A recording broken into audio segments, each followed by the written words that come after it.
ಇವರೇನಂದ್ರೆ ಅವ್ರು ಹೇಳಿದ್ರು, ಆದರೆ ಯಾದೃಚ್ಛಿಕವಾಗಿ ನನ್ನ ಮಗನ ಥರನೇ. ಯಾಕೆ ನನಗೆ ಯಾರಿಗಾದ್ರೂ ತುಂಬ ತೊಂದರೆ ಮಾಡ್ತೀನಿ ಅಂದರೆ ಅವ್ರಿಗೆ ಏನಿಲ್ಲಾದರೂ ಅನ್ನೋದು, ಒಂದು ವಾಚ್ ಬರಲಿಲ್ಲ, ಒಂದು ಇದು ಬರಲಿಲ್ಲ, ಏನು ಬರಲಿಲ್ಲ ಅಂದರೂ ನಾನು ಮೊದಲು ಅವ್ರಿಗೆ ಫೋನ್ ಮಾಡೋದು. ಪಾಪ ಅವರು ಎಲ್ಲವನ್ನೂ ಮಾಡಿಕೊಡ್ತಾರೆ. ಅದು ನನಗೆ ಅದೇ ಅವರು ಬಹಳ ಈ ಕಾಲದಲ್ಲಿ ಗುರುಕುಲದಲ್ಲಿ ಅಧ್ಯಯನ ಮಾಡೋರು ಬಹಳ ಕಮ್ಮಿ. ಅದರಲ್ಲಿ ಆ ಥರದಲ್ಲಿ ಇವರೊಬ್ಬರು ಮೈಸೂರಿನಲ್ಲಿ ಪಟ್ಟಣ ಸ್ವಾಮಿ ಗುರುಕುಲದಲ್ಲಿ ಸಂಸ್ಕೃತ ಸಾಹಿತ್ಯಗಳನ್ನು ಅಭ್ಯಾಸವನ್ನು ಮಾಡಿ ದಿವ್ಯ ಪ್ರಬಂಧಗಳನ್ನು ಅಧಿಕರಿಸಿಕೊಂಡು ಎಲ್ಲ ಕಾಲಕ್ಷೇಪ ಮಾಡಿದ್ದಾರೆ. ನಮ್ಮ ಸ್ವಾಮಿಗಳತ್ರ ಎಲ್ಲ ಕಾಲಕ್ಷೇಪವೂ ಆಗಿದೆ. ಬಹಳ ಉತ್ತಮ ಅಧಿಕಾರಿ. ಎಲ್ಲವನ್ನೂ ಅದೇ ಸರಿ ಅಲ್ಲ ಇದೆ ಇಲ್ಲ ಆನ ಇಲ್ಲ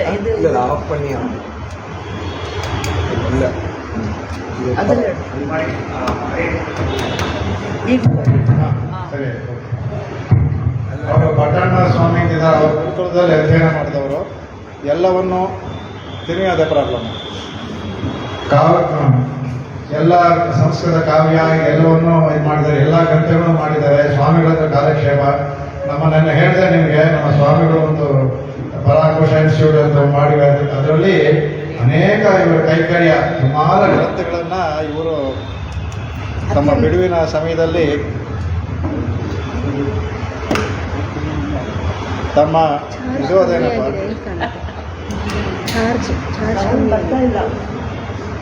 ಅಥವಾ ಬ್ಯಾಟ್ರಿ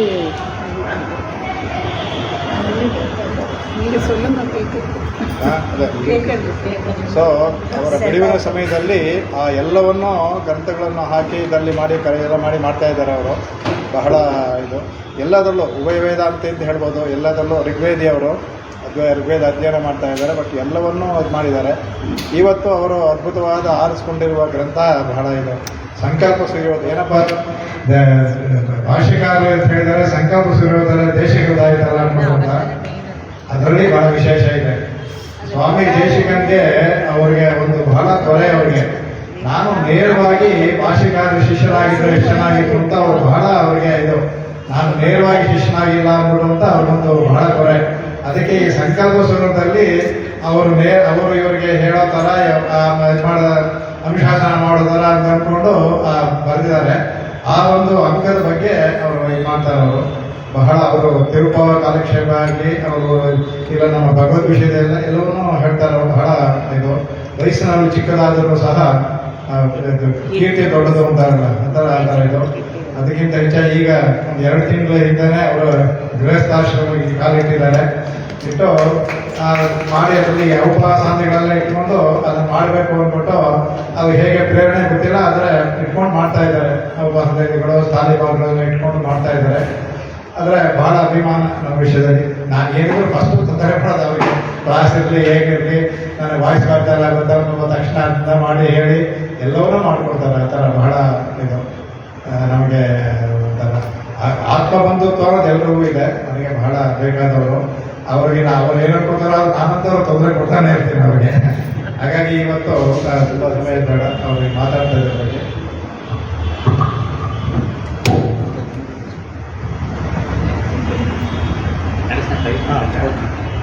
ಅವ್ರು ಹೇಳಿದ್ರು ಅವ್ರಿಗೆ ಕನ್ನಡದಲ್ಲಿ ಟ್ರೈ ಮಾಡ್ತೀನಿ, ಹಾಗೆ ಆಗಬೇರೆ ಪರವಾಗಿಲ್ಲ ಅಂತ ಹೇಳಿದ್ದೀನಿ ಅವ್ರಿಗೆ. ಆಗಬೇರೆ ಕನ್ನಡದಲ್ಲಿ ಮಾಡ್ತೀನಿ.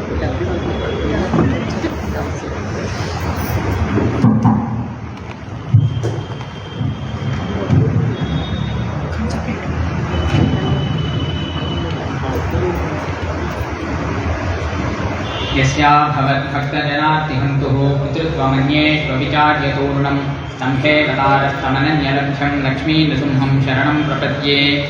यो नित्यमच्युतपदाम्बुजयुग्मरुक्मव्यामोहतस्तदितराणि तृणाय मेने अस्मद्गुरोर्भगवतोऽस्य दयैकसिन्धोः रामानुजस्य चरणौ शरणं प्रपद्ये।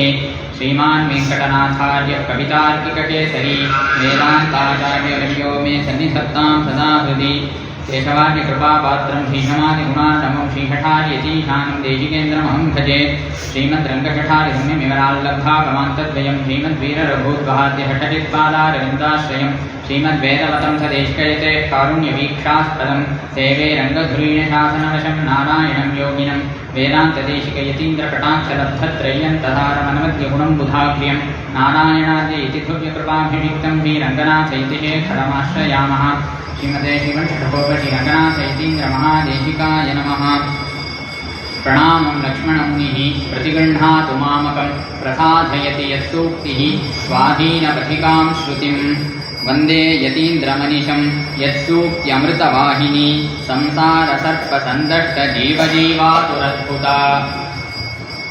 ನಮಸ್ಸಭಾಯಿ, ನನ್ನ ಗುರುಗಳಾದ ಶ್ರೀ ಹೂವೆ ತಿರುನಾಗಿ ವೀರರಾಘವಾಚಾರ್ಯ ಸ್ವಾಮಿ ಎಂದಿರುವ ಪಟ್ಟಣ ಸ್ವಾಮಿ ಮತ್ತು ಇಲ್ಲಿ ಶ್ರೀ ಹೂವೆ ಸೋಹತ್ತು ರಾಮಾನುಜಾಚಾರ್ಯ ಸ್ವಾಮಿ, ಈ ಗುರುಗಳ ಒಂದು ಆಶೀರ್ವಾದದಿಂದ ಪ್ರಪ್ರಥಮವಾಗಿ ಕನ್ನಡದಲ್ಲಿ ಒಂದು ಉಪನ್ಯಾಸವನ್ನು ಮಾಡೋಕ್ಕೆ ಒಂದು ಪ್ರಯತ್ನ, ಇದು ಸಫಲವಾಗುವುದು ಅವನ ಕೃಪೆಯಿಂದ. ಇದು ಸ್ವಾಮಿ ದೇಶಿಕನ ಸಂಕಲ್ಪ ಸೂರ್ಯೋದಯ ಎಂಬ ನಾಟಕವನ್ನು ಆಧರಿಸಿ ಭಗವದ್ ರಾಮಾನುಜರ ಒಂದು ವೈಭವವನ್ನು ನಾವು ತಿಳ್ಕೊಳ್ಳೋಣ ಅನ್ನೋ ಒಂದು ಪ್ರಯತ್ನ. ಅದಕ್ಕೆ ಸಂಕಲ್ಪ ಸೂರ್ಯೋದಯ ಅನ್ನೋದೇನು ಅನ್ನೋದ್ರ ಬಗ್ಗೆ ಒಂಚೂರು ನಾವು ತಿಳ್ಕೋಬೇಕು. ಮನುಷ್ಯನ ಗುಣಗಳು, ಈ ಗುಣಗಳನ್ನೇ ಪಾತ್ರವಾಗಿ ಇಟ್ಟು ಮಾಡಿರುವ ಒಂದು ನಾಟಕ ಗ್ರಂಥ. ನೃಗುಣೀಭವನ್ ನಟ ಪರಿಷತ್ ಅಂದ್ಬಿಟ್ಟು ಸ್ವಾಮಿ ದೇಶಿಕನೇ ತಮ್ಮ ಸಂಕಲ್ಪ ಸೂರ್ಯೋದಯದಲ್ಲಿ ಹೇಳ್ಕೊಡ್ತಾರೆ. ಇದರಲ್ಲಿ ಇರುವ ಪಾತ್ರಗಳೆಲ್ಲ ನೃಗುಣೀಭವನ್ ನಟ ಪರಿಷತ್ ಅಂದ್ಬಿಟ್ಟು. ಹಂಗಿರುವಾಗ ಇದರಲ್ಲಿ ಆತ್ಮಕ್ಕೆ ಮೋಕ್ಷ ಸಿಗಬೇಕು ಅನ್ನೋದು ಪ್ರಧಾನ ಉದ್ದೇಶ. ಅದಕ್ಕೆ ಭಗವಂತನ ಸಂಕಲ್ಪ ಎಂಬ ಸೂರ್ಯ ಉದಿಸಬೇಕು. ಯದ್ಭಕ್ತಿ ಪ್ರಚಯಾತ್ಮತೆ ದಿನಮುಖೆ ದೃಷ್ಟಿಕ್ಷಮಃ ಕ್ಷೇತ್ರಿಣಃ ಕ್ಷಿಪ್ರಂ ಸಂಸ್ಕೃತಿ ಶರ್ವರೀಂ ಕ್ಷಿಪತಿ ಯತ್ ಸಂಕಲ್ಪ ಸೂರ್ಯೋದಯ ಅಂದ್ಬಿಟ್ಟು ತಮ್ಮ ಮಂಗಳ ಶ್ಲೋಕದಲ್ಲೇ ಸ್ವಾಮಿ ದೇಶಿಕನ್ ಸೂಚನೆ ಮಾಡ್ತಾರೆ. ಆಗ ಭಗವಂತನಲ್ಲಿ ಭಕ್ತಿ ಬರಬೇಕೆಂದರೆ ನಮಗೆ ಯಾವುದು ತತ್ವ ಅನ್ನೋದು ಗೊತ್ತಾಗಬೇಕು. ಈ ನಾಟಕದಲ್ಲಿ ವಿವೇಕ ಎನ್ನುವ ರಾಜ, ಅವನೇ ಪ್ರಧಾನ ಹೀರೋ. ಅದಕ್ಕೆ ಆ್ಯಂಟಿ ಹೀರೋ ಥರ ಬರೋದು, ವಿಲನ್ ಥರ ಬರೋದು ಮಹಾಮೋಹ ಅಂದ್ಬಿಟ್ಟು. ಈ ನಾಯಕ ಪ್ರತಿನಾಯಕ ಇಬ್ಬರು ಮಧ್ಯದಲ್ಲಿ ಆತ್ಮೋಜ್ಜೀವನಕ್ಕೆ ಹೆಂಗೆ ಪ್ರಯತ್ನ ಪಡ್ತಾರೆ ಅನ್ನೋ ಬಗ್ಗೆ ಈ ನಾಟಕ ಹೇಳುತ್ತೆ. ಇದರಲ್ಲಿ ಆತ್ಮೋಜ್ಜೀವನಕ್ಕೆ ನಮ್ಗೆ ಬೇಕಾಗಿರೋ ವಿಷಯಗಳಿಗೆ ತತ್ವಜ್ಞಾನ ತುಂಬ ಮುಖ್ಯ. ತತ್ವಜ್ಞಾನ ಯಥಾರ್ಥವಾಗಿರಬೇಕು. ತತ್ವಜ್ಞಾನ ಮೋಕ್ಷ ಲಾಭ ಅಂದ್ಬಿಟ್ಟು ಶಾಸ್ತ್ರಗಳಲ್ಲಿ ಹೇಳ್ತಾರೆ.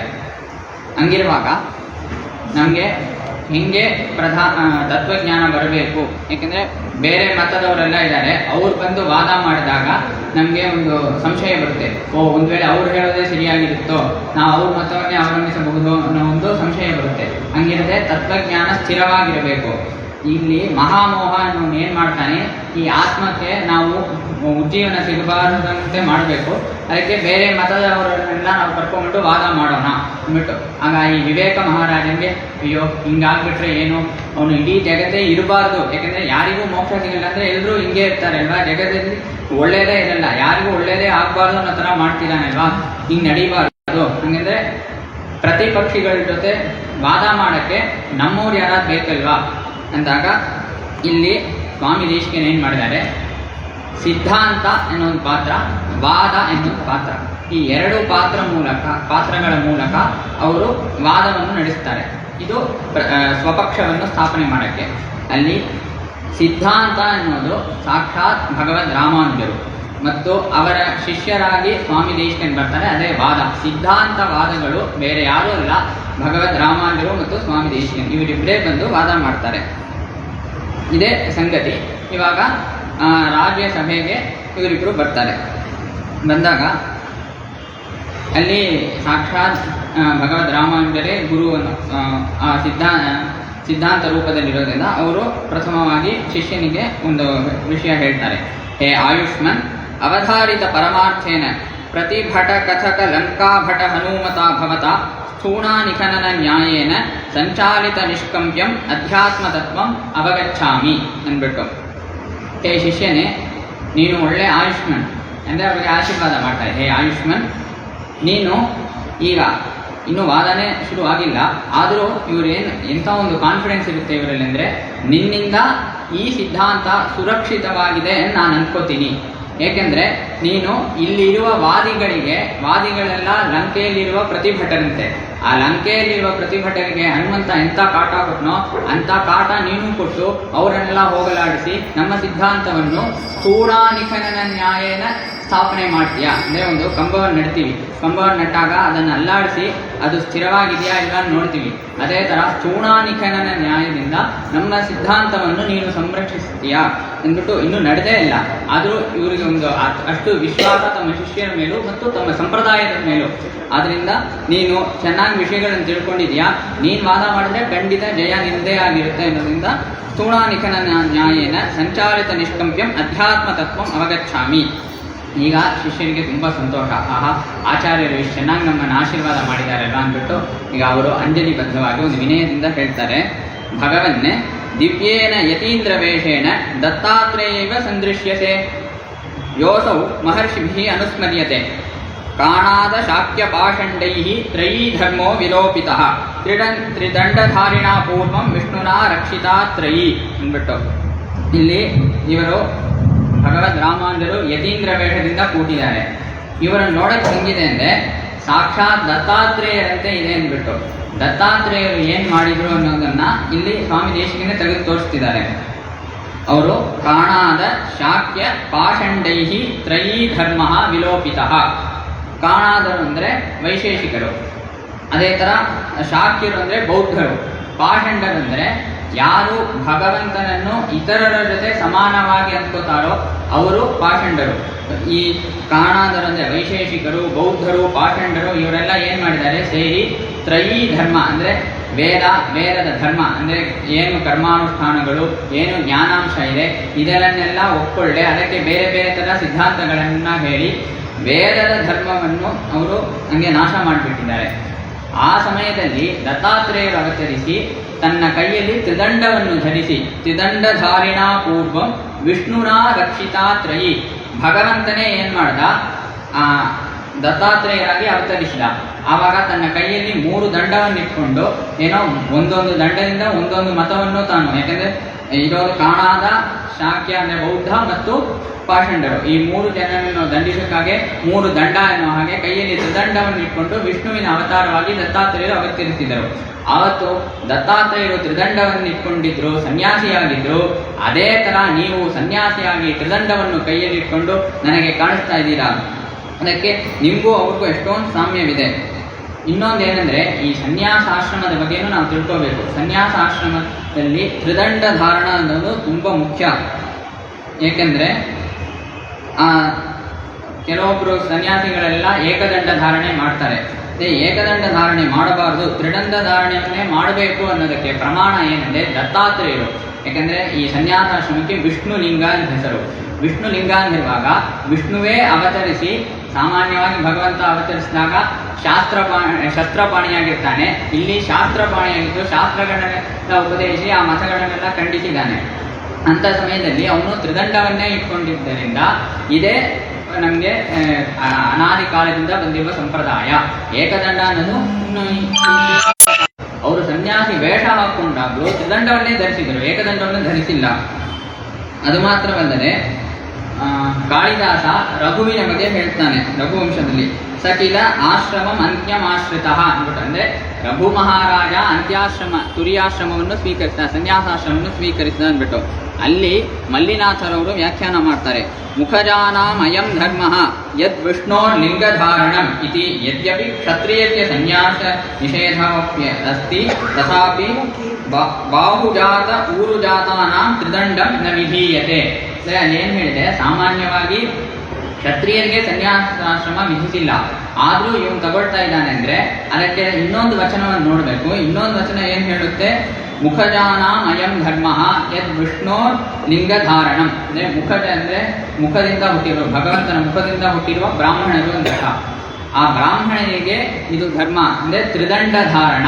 ಅಂದರೆ ಬಾಹುಜಾತ ಊರುಜಾತಾನಾಂ ತ್ರಿದಂಡಂ ನ ವಿಧೀಯತೆ. ಕ್ಷತ್ರಿಯರಿಗೋ ವೈಶ್ಯರಿಗೋ ತ್ರಿದಂಡ ಧಾರಣ ಇಲ್ಲ. ಅಂದ್ರೆ ಅಂಥವರು ಏಕದಂಡವನ್ನು ಇಟ್ಕೋಬಹುದು. ಆದರೆ ಬ್ರಾಹ್ಮಣ ದಲ್ಲಿ ಹುಟ್ಟಿರೋರು ಯಾರು ತ್ರಿದಂಡವನ್ನು ಇಟ್ಕೊಳ್ಳದೆ ಇರಬಾರದು. ಇದರಿಂದ ತ್ರಿದಂಡವೇ ಅನಾದಿ ಸಿದ್ಧವಾದ ಸಂಪ್ರದಾಯ ಅನ್ನೋದು ನಮ್ಗೆ ಗೊತ್ತಾಗುತ್ತೆ. ಅದಕ್ಕೆ ಇಲ್ಲಿ ತ್ರಿದಂಡವನ್ನು ಧರಿಸಿ ಹಿಂಗೆ ವಿಷ್ಣು ಈ ದತ್ತಾತ್ರೇಯರಾಗಿ ಅವತರಿಸಿ ಮೂರು ಧರ್ಮಗಳನ್ನು ಮೂರು ಮತಗಳನ್ನು ನಿರಾಕರಿಸಿ ತಮ್ಮ ಸಿದ್ಧಾಂತವನ್ನು ಸ್ಥಾಪಿಸಿದರೋ ಅದೇ ತರ ಅದೇ ವೇಷದಿಂದ ತಾವು ಕೂಡಿರೋದ್ರಿಂದ ನಿಮ್ಮನ್ನು ನೋಡಕ್ಕೆ ನಮಗೇನು ದತ್ತಾತ್ರೇಯರೇ ಇಲ್ಲಿ ಬಂದಿರೋ ತರ ಕಾಣಿಸ್ತೇವೆ ಅಲ್ವಾ ಅಂದ್ಬಿಟ್ಟು ಇವ್ರು ಹೇಳ್ತಾರೆ. ಅದಕ್ಕೆ ಭಗವದ್ ರಾಮಾನುಜಾಚಾರ್ಯ ಹೇಳೋ ತರ ಗುರು ಹೇಳ್ತಾರೆ, ಆಯುಷ್ಮನ್ ಅಸುರಾ ಕಲ್ವೇತೆ ಬಾಕ್ಯಾಹ ಕುದುಷ್ಟಯಶ್ಚ. ಹೌದಪ್ಪ, ಹೆಂಗೆ ಅಸುರರು ಒಳ್ಳೆ ಕಾರ್ಯವನ್ನು ಮಾಡಬಾರ್ದು ಅಂತ ವಿಘ್ನ ಮಾಡ್ತಾರೋ ಅದೇ ತರಾನೇ ಈ ಬಾಕಿರು ಮತ್ತು ಕುದೃಷ್ಟಿಗಳು ಇವರು ಏನ್ ಮಾಡ್ತಾರೆ, ನಮ್ಮ ಸಂಪ್ರದಾಯದಲ್ಲಿ ಯಥಾರ್ಥವಾದ ಜ್ಞಾನ ಸಿಗಬಾರ್ದು, ಅದರಿಂದ ಮೋಕ್ಷಕ್ಕೆ ಹೋಗಬಾರ್ದು ಅನ್ನೋದಕ್ಕೆ ವಿಘ್ನ ಮಾಡ್ತಾರೆ ಅಲ್ವಾ. ಅದಕ್ಕಾಗಿ ಅಂಥವರನ್ನು ನಾನು ವಿಷ್ಣು ರೂಪ ಮಾಶ್ರಿತ್ಯ ವಿಜಿಗೀಷೆ.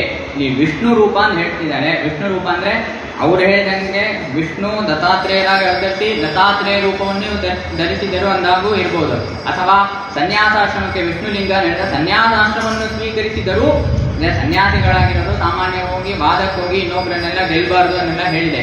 ಹಂಗಿರುವಾಗ ನನಗೆ ಧರ್ಮ ಉಳಿಬೇಕು, ಧರ್ಮವನ್ನು ಕಾಪಾಡಿಸಬೇಕಂದ್ರೆ ಅವರನ್ನೆಲ್ಲ ಸ್ವಲ್ಪ ನಾನು ಏನೋ ಒಂದು ಶಿಕ್ಷಣೆ ಕೊಡಲೇಬೇಕು, ಆ ಮತಗಳನ್ನೆಲ್ಲ ನಿರಸನ ಮಾಡಬೇಕು. ಅದಕ್ಕಾಗಿ ತಾನಹಂ ವಿಷ್ಣು ರೂಪ ಮಾಶ್ರಿತ್ಯ ವಿಜಿಗೀಷೆ ಎಂದ್ಬಿಟ್ಟು ಹೇಳ್ತಾರೆ. ಅದಕ್ಕೆ ಶಿಷ್ಯರು ಹೇಳ್ತಾರೆ, ಹೇ ಭಗವನ್ನೇ, ನೀವು ವಿಷ್ಣು ರೂಪಿನೇ ಸರಿ, ವಿಷ್ಣು ರೂಪಿಯಾಗಿರೋರಿಗೆ ನಾವೇನ್ ಮಾಡಬೇಕು, ನಮಸ್ಕಾರ ಮಾಡಬೇಕು. ಇನ್ನೇನ್ ಮಾಡಾಗುತ್ತೆ, ಭಗವಂತ ನೋಡಿದ್ರೆ ನಮಸ್ಕಾರ ಮಾಡ್ತೀವಿ. ಅದೇ ತರ ವಿಷ್ಣು ರೂಪಿಯಾದ ನಿಮ್ಮನ್ನು ನಾವು ನಮಸ್ಕರಿಸಬೇಕು. ವಿಷ್ಣು ರೂಪಿ ಸನ್ ವಿಷ್ಣು ಭಾವೇನ ನಮಸ್ತೆ ಕಲ್ವಸಿ ತತಶ್ಚ. ಇಲ್ಲಿ ಏನ್ ಮಾಡ್ತಾರೆ, ಒಂದು ಶ್ಲೋಕದಿಂದ ಅವರನ್ನ ನಮಸ್ಕಾರ ಮಾಡ್ತಾರೆ. ಈ ಶ್ಲೋಕ ಸಾಮಾನ್ಯವಾಗಿ ಯತಿರಾಜ ಸಪ್ತತಿಯಲ್ಲೂ ಇದೆ. ಯತಿರಾಜ ಸಪ್ತತಿಯಲ್ಲಿರುವ ಕೆಲವೊಂದು ಶ್ಲೋಕಗಳನ್ನೆಲ್ಲ ಇಲ್ಲೇ ಸ್ವಾಮಿ ತಾನೇ ಅಳವಡಿಸಿಕೊಂಡಿದ್ದಾರೆ. ಹಂಗಿರುವಾಗ ಇಲ್ಲಿ ಏನ್ ಮಾಡ್ತಾರೆ, ಉಪವೀತಿನ ಊರ್ಧ್ವಪುಂಡ್ರವಂತಂ ತ್ರಿಜಗತ್ ಪುಣ್ಯ ಫಲಂ ತ್ರಿದಂಡ ಹಸ್ತಂ ಶರಣಾಗತ ಸಾರ್ಥವಾಹಕಂ ತ್ವಾಂ ಶಿಖಯಾ ಶೇಖರ ಶಾಲಿನಂ ಭಜಾಮಿ. ಅಲ್ಲಿ ಯತಿರಾಜ ಸ್ವಲ್ಪ ವಿಸ್ತಾರವಿದೆ. ಶಿಖಯಾ ಶೇಖರಿಣಂ ಪತಿಂ ಯತೀನಾಂ ಎನ್ನುತ್ತ ಅಲ್ಲಿ ಶ್ಲೋಕ, ಇಲ್ಲಿ ಶರಣಾಗತ ಸಾರ್ಥವಾಹಕಂ ತ್ವಾಂ ಶಿಖಯಾ ಶೇಖರ ಶಾಲಿನಂ ಭಜಾಮಿ ಅಂದ್ಬಿಟ್ಟು. ಅಂದ್ರೆ ಭಗವದ್ ರಾಮಾನುಜಾಚಾರ್ಯರು ವೇದಾಂತ ಸಂಗ್ರಹದಲ್ಲಿ ಶುರು ಮಾಡ್ತಾರೆ. ಅಲ್ಲಿ ಜೀವಪರ ಯಾಥಾತ್ಮ್ಯ ಜ್ಞಾನಪೂರ್ವಕ ವರ್ಣಾಶ್ರಮ ಧರ್ಮ ಇತಿ ಕರ್ತವ್ಯತಾಕ ಪರಮ ಪುರುಷ ಚರಣ ಯುಗಳ ಧ್ಯಾನಾರ್ಚನ ಪ್ರಣಾಮಾದಿ ಅತ್ಯರ್ಥ ಪ್ರಿಯ ತತ್ಪ್ರಾಪ್ತಿ ಫಲ ಅಂದ್ಬಿಟ್ಟು ಅದರಲ್ಲಿ ವರ್ಣಾಶ್ರಮ ಧರ್ಮ ಇತಿ ಕರ್ತವ್ಯತಾಕ ಅಂತ ಹೇಳ್ತಾರೆ. ಭಗವಂತನಲ್ಲಿ ಭಕ್ತಿ ಇರಬೇಕು, ಆ ಭಕ್ತಿಗೆ ಜ್ಞಾನ ಮತ್ತು ಕರ್ಮ ಎರಡು ಅಂಗವಾಗಿರಬೇಕು. ಅದಕ್ಕೆ ವರ್ಣಾಶ್ರಮ ಧರ್ಮಗಳು ಬೇಕು, ಅದು ಅಂಗವಾಗುತ್ತೆ. ಏನಕ್ಕೆ ಇಷ್ಟು ಈ ಸನ್ಯಾಸಾಶ್ರಮದ ಬಗ್ಗೆ ಇಲ್ಲಿ ವರ್ಣನೆ ಮಾಡಿದ್ದಾರೆ ಅಂದ್ರೆ ಅದು ವರ್ಣಾಶ್ರಮ ಧರ್ಮದಲ್ಲಿ ಸೇರಿದ್ದು. ಹಂಗಿರುವಾಗ ಆ ವರ್ಣಾಶ್ರಮ ಧರ್ಮವನ್ನು ಹೆಂಗ್ ನಾವು ಪಾಲನೆ ಮಾಡಿದ್ರೆ ಅದು ಭಗವಂತನ ಭಕ್ತಿಗೆ ಹೋಗಿ ತಲುಪುತ್ತೆ ಅನ್ನೋದನ್ನ ನಾವು ತಿಳ್ಕೋಬೇಕು. ಆದ್ದರಿಂದ ಇಲ್ಲಿ ಅವರ ಯತಿರಾಜರಾದ ಅವರ ವೇಷವನ್ನು ಇಲ್ಲಿ ವರ್ಣನೆ ಮಾಡ್ತಿದ್ದಾರೆ. ಯತಿರಾಜ ಸಪ್ತತಿಯಲ್ಲೂ ಕೂಡ ಗುರು ಪರಂಪರೆ ವರ್ಣನೆ ಆಗುತ್ತೆ. ಪ್ರಣಾಮ ಲಕ್ಷ್ಮಣ ಮುನಿ ಅಂತ ಅಲ್ಲೂ ಪ್ರಥಮ ಶ್ಲೋಕ ಯತಿರಾಜರಿಗೆ ವರ್ಣನೆ ಮಾಡೋದು ಇದೇ ಶ್ಲೋಕನೇ, ಇಲ್ಲೂ ವರ್ಣನೆಗೆ ಅದೇ ಶ್ಲೋಕ. ಏನಕ್ಕೆ ಈ ಶ್ಲೋಕ ವರ್ಣನೆಗೆ ತುಂಬಾ ಮುಖ್ಯ ಅನ್ನೋದನ್ನು ನಾವು ತಿಳ್ಕೋಬೇಕು. ಇಲ್ಲಿ ಉಪವೀತಿನ ಊರ್ಧ್ವಪುಂಡ್ರವಂತ ತ್ರಿಜಗತ್ ಪುಣ್ಯ ಫಲಂ ತ್ರಿದಂಡ ಹಸ್ತಂ ಶರಣಾಗತ ಸಾರ್ಥವಾಹಕಂ ಸ್ವಾಂ ಶಿಖಯಾ ಶೇಖರ ಶಾಲಿನಂ ಭಜಾಮಿ ಅಂತ ಹೇಳ್ತಾರೆ. ಉಪವೀತಿನಂ ಅಂದ್ರೆ ಉಪವೀತವನ್ನು ಸದಾ ಧರಿಸಿರುವವರು. ಸದಾ ಧರಿಸಿರೋದ್ರೆ ಯಾವಾಗಲೂ ಬಿಡಲ್ಲ ಅಂತ ಅರ್ಥ. ಅದ್ವೈತಿಗಳಲ್ಲಿ ಯಜ್ಞೋಪವೀತವನ್ನು ಸನ್ಯಾಸಾಶ್ರಮದಲ್ಲಿ ಬಿಡಬೇಕು ಅಂತ ಹೇಳಿದೆ. ದ್ವೈತಿಗಳಲ್ಲೂ ಹಂಗೆ ಬಿಡ್ಬಿಡ್ತಾರೆ. ಅದಕ್ಕಾಗಿ ಇವರು ಉಪವೀತವನ್ನು ಯಾವಾಗಲೂ ಬಿಡುವುದಿಲ್ಲ. ಉಪವೀತಿನ ಊರ್ಧ್ವಪುಂಡ್ರವಂತಂ ಜೊತೆಗೆ ತಿರಿಯ ಪುಂಡ್ರ ಧಾರಣ ಮಾಡಬಾರದು ಅಂತ ಹೇಳಿದೆ. ಊರ್ಧ್ವಪುಂಡ್ರ ಧಾರಣೆಯನ್ನೇ ಮಾಡಬೇಕು ಅಂತ ಹೇಳಿದೆ. ಕೆಲವೊಬ್ರು ಸನ್ಯಾಸಿಗಳಲ್ಲಿ ತಿರಿಯ ಪುಂಡ್ರ ಧಾರಣನೂ ಮಾಡ್ತಾರೆ. ಹಂಗಿಲ್ಲ, ನಮ್ಗೆ ವಿಷ್ಣುಲಿಂಗವಾಗಿರೋದ್ರಿಂದ ಭಗವಂತ ಏನ್ ಧರಿಸ್ತಾನೋ ಅದನ್ನೇ ನಾವು ಧರಿಸಬೇಕು. ಏನೋ ಊರ್ಧ್ವಪುಂಡ್ರವನ್ನು ಧರಿಸಿದ್ದಾರೆ. ಅದಕ್ಕೆ ಊರ್ಧ್ವಪುಂಡ್ರವಂತಂ ತ್ರಿಜಗತ್ ಪುಣ್ಯ ಫಲಂ. ಇವರು ಅವತಾರ ಮಾಡಿದಾರಲ್ವಾ, ಇವರ ಅವತಾರ ತ್ರಿಜಗತ್ತಿನ ಪುಣ್ಯವೋ, ಈ ಮೂರು ಜಗತ್ತು ಪುಣ್ಯ ಮಾಡಿದೆ ಅಲ್ವಾ, ಪುಣ್ಯದ ಫಲವಾಗಿ ಇವ್ರು ಏನೋ ಹುಟ್ಟಿದಾರೋ ಅನ್ನೋ ತರ ಇದೆ. ತ್ರಿಜಗತ್ ಪುಣ್ಯ ಫಲಂ ತ್ರಿದಂಡ ಹಸ್ತಂ. ಅದೇ ತರ ತನ್ನ ಕೈಯಲ್ಲಿ ತ್ರಿದಂಡವನ್ನು ಹೊಂದಿದ್ದಾರೆ. ಶರಣಾಗತ ಸಾರ್ಥವಾಹಕಂ ಸ್ವಾಂ. ಇಲ್ಲಿ ಯತಿರಾಜರು ಮುಂದೆನೇ ಇದ್ದಾರೆ, ಪಕ್ಕದಲ್ಲಿ ಶಿಷ್ಯರಾಗಿರುವ ಸ್ವಾಮಿ ದೇಶಿಗೆ ಇದ್ದು ಸ್ತೋತ್ರ ಮಾಡೋದನ್ನ ತ್ವಾಂ ನಿಮ್ಮನ್ನು, ಶರಣಾಗತ ಸಾರ್ಥವಾಹಕರಾದ ನಿಮ್ಮನ್ನು ನಾನು ಭಜಾಮಿ, ಅಹಂ ಭಜಾಮಿ ಅಂದ್ಬಿಟ್ಟು ಇಲ್ಲಿ ಬರುತ್ತೆ. ಜೊತೆಗೆ ಶಿಖೆಯ ಶೇಖರಿಣಂ, ಶಿಖೆ ಅನ್ನೋದು ತುಂಬಾ ಮುಖ್ಯ. ಅದ್ವೈತಿಗಳಲ್ಲೂ ಶಿಖೆ ಇರೋದಿಲ್ಲ. ಅದಕ್ಕಾಗಿ ಯಾವ ವೇಷದಿಂದ ಒಂದು ಯತಿ ಕೂಡಿರಬೇಕು ಅನ್ನೋದಕ್ಕೆ ನೋಡಿದ್ರೆ ಇವತ್ತು ನಮಗೆ ಉದಾಹರಣೆಗೆ ಸಿಗೋರು ಪೂರ್ತಿ ಲಿಂಗಗಳಿಂದ ಇರೋರು ಅಂದರೆ ಭಗವದ್ ರಾಮಾನುಜರು. ಅದಕ್ಕಾಗಿ ಆ ವೇಷವೇ ನಮಗೆ ಎಲ್ಲ ಸಕಲವಿಧ ಪುರುಷಾರ್ಥಗಳನ್ನು ಕೊಡುತ್ತದೆ ಅಂತ ಹೇಳ್ತಾರೆ. ಇಲ್ಲಿ ಉಪವೀತಿನಂ ಎಂದು ಹೇಳ್ತಾರಲ್ವಾ, ಅಲ್ಲಿ ಸಂಸ್ಕೃತ ಭಾಷೆ ಇರುವ ಒಂದು ಸೊಬಗನ್ನು ನಾವು ಇಲ್ಲಿ ಅನುಭವಿಸಬೇಕು. ಉಪವೀತಿ ಅಂದರೆ ಮತು ಪ್ರತ್ಯಯ. ಮತು ಉಪವೀತ ಅಸ್ತ್ಯ ಅಸ್ತಿ ಇತಿ ಉಪವೀತಿ. ಮತು ಪ್ರತ್ಯಯದ ಮೇಲೆ ಇನಿ ಅನ್ನೋ ಒಂದು ಪ್ರತ್ಯಯ ಬಂದಿದೆ, ಅದು ಉಪವೀತಿ ಎಂದಾಗಿದೆ. ಅಂದರೆ ಮತು ಪ್ರತ್ಯಯದಿಂದ ಏನು ಹೇಳ್ತಂದ್ರೆ, ಯಾವಾಗಲೂ ಹೆಂಗೆ ತಾಯಾರಿಗೆ ಹೇಳ್ತೀವಲ್ವಾ, ಶ್ರೀಮಾನ್ ಅಂದರೆ ತಾಯಾರು ಯಾವಾಗಲೂ ಭಗವಂತನ ಜೊತೆನೇ ಕೂಡಿರ್ತಾರೆ ಅಂದ್ಬಿಟ್ಟು, ಅದೇ ಥರ ಇವರು ಉಪವೀತಿ ಅಂದರೆ ಯಾವಾಗಲೂ ತಮ್ಮ ಜನಿವಾರದೊಳಗೇನೆ ಕೂಡಿರ್ತಾರೆ, ಉಪವೀತಿ. ಇದು ಬ್ರಾಹ್ಮಣ ಸಾಮಾನ್ಯರಿಗೆ ಯಾವಾಗಲೂ ಇರಬೇಕು. ಅಂದರೆ ಯಾರೇ ಬ್ರಾಹ್ಮಣನಾಗಿದ್ರು, ಸನ್ಯಾಸ ಆಗಿದ್ರು ಬ್ರಾಹ್ಮಣತ್ವ ಹೋಗಲ್ಲ. ಹಂಗಿರುವಾಗ ಏನಕ್ಕೆ ಇದನ್ನು ಮಾತ್ರ ಬಿಡಬೇಕು? ಅಯ್ಯೋ ಎಷ್ಟೊಂದು ಜನ ಇದನ್ನು ಬಿಟ್ಬಿಡ್ತಾರಲ್ವಾ, ಇವ್ರ ಹತ್ರ ಇದೆ, ಎಷ್ಟೊಂದು ಜನ ಬಿಟ್ಬಿಡ್ತಾರಲ್ವಾ, ಒಂದು ಶ್ಲೋಕದಲ್ಲಿ ಸೂಚನೆ ಮಾಡ್ತಿದ್ದಾರೆ. ಇವ್ರ ಥರನೇ ಎಲ್ಲರೂ ಇರಬೇಕು, ಆದರೂ ಇಲ್ಲ ಅಲ್ವಾ. ಉಪವೀತಿ ಸಾಮಾನ್ಯವಾಗಿ ಹೇಳಿದೆ, ಬ್ರಹ್ಮಸೂತ್ರ ಪರಿತ್ಯಾಗ ಬ್ರಹ್ಮಚಾರಿ ಗೃಹಿ ವನಿ ಪರಿವ್ರಾಟ್ಯಾಪಿ ಪತತಿ ತಸ್ಮಾತ್ ತನ್ನ ಪರಿತ್ಯಜೆ. ಯಾವುದೇ ಆಶ್ರಮವಾಗಿರಲಿ, ಬ್ರಹ್ಮಚಾರಿ, ಗೃಹಿ ಗೃಹಸ್ಥ, ವನಿ ವಾನಪ್ರಸ್ಥ, ಪರಿವ್ರಾಟ್ ಅಂದರೆ ಸನ್ಯಾಸಿ ಎಂದರ್ಥ. ಬ್ರಹ್ಮಸೂತ್ರ ಪರಿತ್ಯಾಗಾತ್ ಪತತಿ ಅಂದರೆ ಅವರು ನಾಶವಾಗ್ತಾರೆ ಅಥವಾ ಅವರಿಗೆ ಧರ್ಮವನ್ನು ಮಾಡೋಕ್ಕೆ ಅರ್ಹತೆ ಇಲ್ಲ ಅನ್ನೋದು. ಹಂಗಿರುವಾಗ ಒಂದು ಉತ್ತಮ ಆಶ್ರಮಕ್ಕೆ ಹೋಗುವಾಗ ಇದನ್ನೇನಕ್ಕೆ ಬಿಡಬೇಕು? ಎಲ್ಲರೂ ಬಿಡ್ತಾರಲ್ಲ, ಇವ್ರು ಬಿಟ್ಟಿಲ್ಲ, ಅದಕ್ಕೆ ಈ ರೂಪವನ್ನೇ ನಾವು ತಗೋಬೇಕು, ಅದಕ್ಕಾಗಿ ಆಶ್ರಯಿಸಬೇಕು ಅಂತ ಹೇಳ್ತಾರೆ. ಜೊತೆಗೆ ಯಜ್ಞೋಪವೀತಂ ನೇತ್ರೌಚ ದಂತಾಹ ಜಲಪವಿತ್ರಕಂ ಪುಂಡ್ರಾಣಿ ಹೃದಯಂಚೇತಿ ಷಡಮಿ ಯತಿನಾಂ ಸಿತಾಹ. ಒಂದು ಸನ್ಯಾಸಿಗೆ 6 ವಿಷಯಗಳು ಬೆಳ್ಳಗಿರಬೇಕು ಅಂತ ಹೇಳ್ತಿದ್ದಾರೆ. ಯಜ್ಞೋಪವಿತ ಪ್ರಥಮವಾಗಿ ಹೇಳಿದ್ರೆ ಯಜ್ಞೋಪವಿತ, ಅದೇ ಇಲ್ಲ ಅಂದ್ರೆ ಸನ್ಯಾಸಿ ಲಕ್ಷಣ ಹೆಂಗೆ ಸಂಗತವಾಗುತ್ತೆ ಅಂದ್ಬಿಟ್ಟು ಇವ್ರು ಕೇಳ್ತಾರೆ. ಯಜ್ಞೋಪವಿತ ಬೆಳ್ಳಗಿರಬೇಕು. ನೇತ್ರವು ಕಣ್ಗಳೆರಡು ಬೆಳ್ಳಗಿರಬೇಕು. ದಂತಾಹ ಹಲ್ಲುಗಳೆಲ್ಲ ಬೆಳ್ಳಗಿರಬೇಕು. ಜಲಪವಿತ್ರಕಂ ಅವರ ದಂಡದಲ್ಲಿ ಒಂದು ಸಣ್ಣ ಒಂದು ವಸ್ತ್ರ ಇರುತ್ತಲ್ವ, ಅದಕ್ಕೆ ಜಲಪವಿತ್ರ ಅಂತ ಹೇಳ್ತಾರೆ, ಅದು ಬೆಳ್ಳಗಿರಬೇಕು. ಪುಂಡ್ರಾಣಿ ಊರ್ಧ್ವ ಪುಂಡ್ರ ಧರಿಸ್ತಾರಲ್ವ, ಅದು ಬೆಳ್ಳಗಿರಬೇಕು. ಹೃದಯಂ ಎಲ್ಲ ಬೆಳ್ಳಗಿದ್ರೆ ಮಾತ್ರ ಅಲ್ಲ, ಹೃದಯನೂ ಬೆಳ್ಳಗಿರಬೇಕು.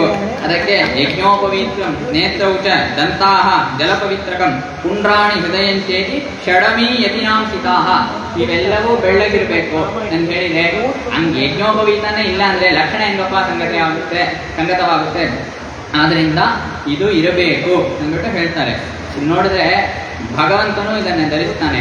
ಮಿನ್ನು ನೂಲುಂ ಕುಂಡಲಮುಂ ಮಾರ್ವಿಲ್ ತಿರುವುರುಗುಂ ಎಂದು ಹೇಳ್ತಾರೆ. ಭಗವಂತನ ಇದೆ ಅಲ್ವಾ ಉಪವೀತ, ಅದು ಮಿನ್ನು ನೂಲಂತೆ, ಹಂಗೆ ಪ್ರಕಾಶಿಸುತ್ತಂತೆ.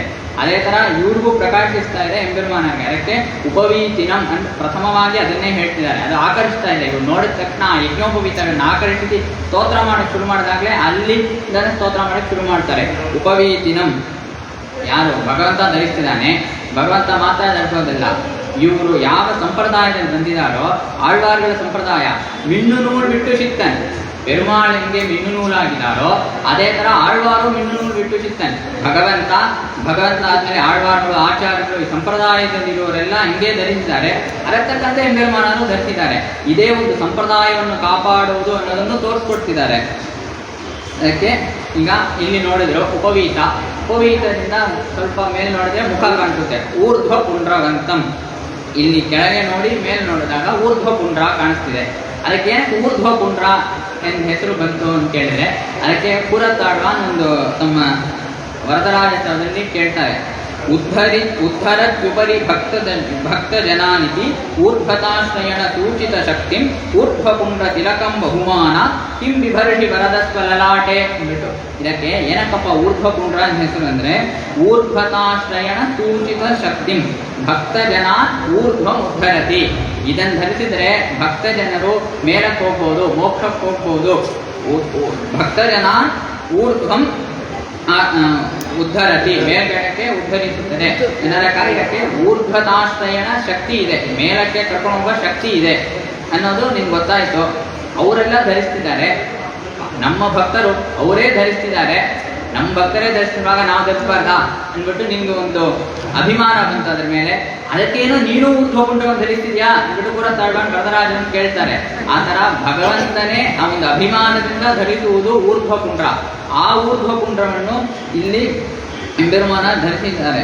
ಅದರಿಂದ ಉಪವೀತಿನಂ ಊರ್ಧ್ವಪುಂಡ್ರವಂತಂ. ಈ ಪದಗಳನ್ನು ಸೇರಿಸಿ ನೋಡಿದಾಗ ಏನು ಕಾಣಿಸುತ್ತೆ, ಅದ್ವೈತಿಗಳಲ್ಲಿ ಶಂಕರಾಚಾರ್ಯರು ಊರ್ಧ್ವಪುಂಡ್ರಧಾರಿಯಾಗೇ ಇದ್ದರು. ಅದನ್ನು ಇವತ್ತು ಯಾರು ಒಪ್ಕೊಳ್ಳಲ್ಲ, ಆದರೂ ಊರ್ಧ್ವಪುಂಡ್ರಧಾರಿಯಾಗಿದ್ದರು. ತ್ರಿದಂಡ ಅವ್ರು ಹೇಳಿದ್ದು ತ್ರಿದಂಡನ, ಈಗ ಪಾಠ್ಯದಲ್ಲಿಲ್ಲ, ಶಂಕರಾಚಾರ್ಯರು ತ್ರಿದಂಡವನ್ನ ಹೇಳಿದ್ದು. ಅಂದರೆ ಅವ್ರಿಗೆ ಉಪವೀತ ಇಲ್ಲ, ಇವರು ಉಪವೀತ ಇಲ್ಲ, ಊರ್ಧ್ವಪುಂಡ್ರಧಾರಿಯಾಗಿದ್ದರು. ಅಥವಾ ಸರಿ ಶಂಕರಾಚಾರ್ಯ ತಿರುಗಪುಂಡ್ರ ಇಟ್ಕೊಂಡ್ರೆ ಇಟ್ಕೊಳ್ಳೋಣ. ಇವತ್ತಿರುವ ಮಧ್ವ ಮಠದಲ್ಲಿ ಮಧ್ವರೆಲ್ಲರೂ ಊರ್ಧ್ವಪುಂಡ್ರನ ಇಟ್ಕೋತಾರೆ, ಆದರೆ ಅವ್ರಿಗೂ ಉಪವೀತ ಇಲ್ಲ.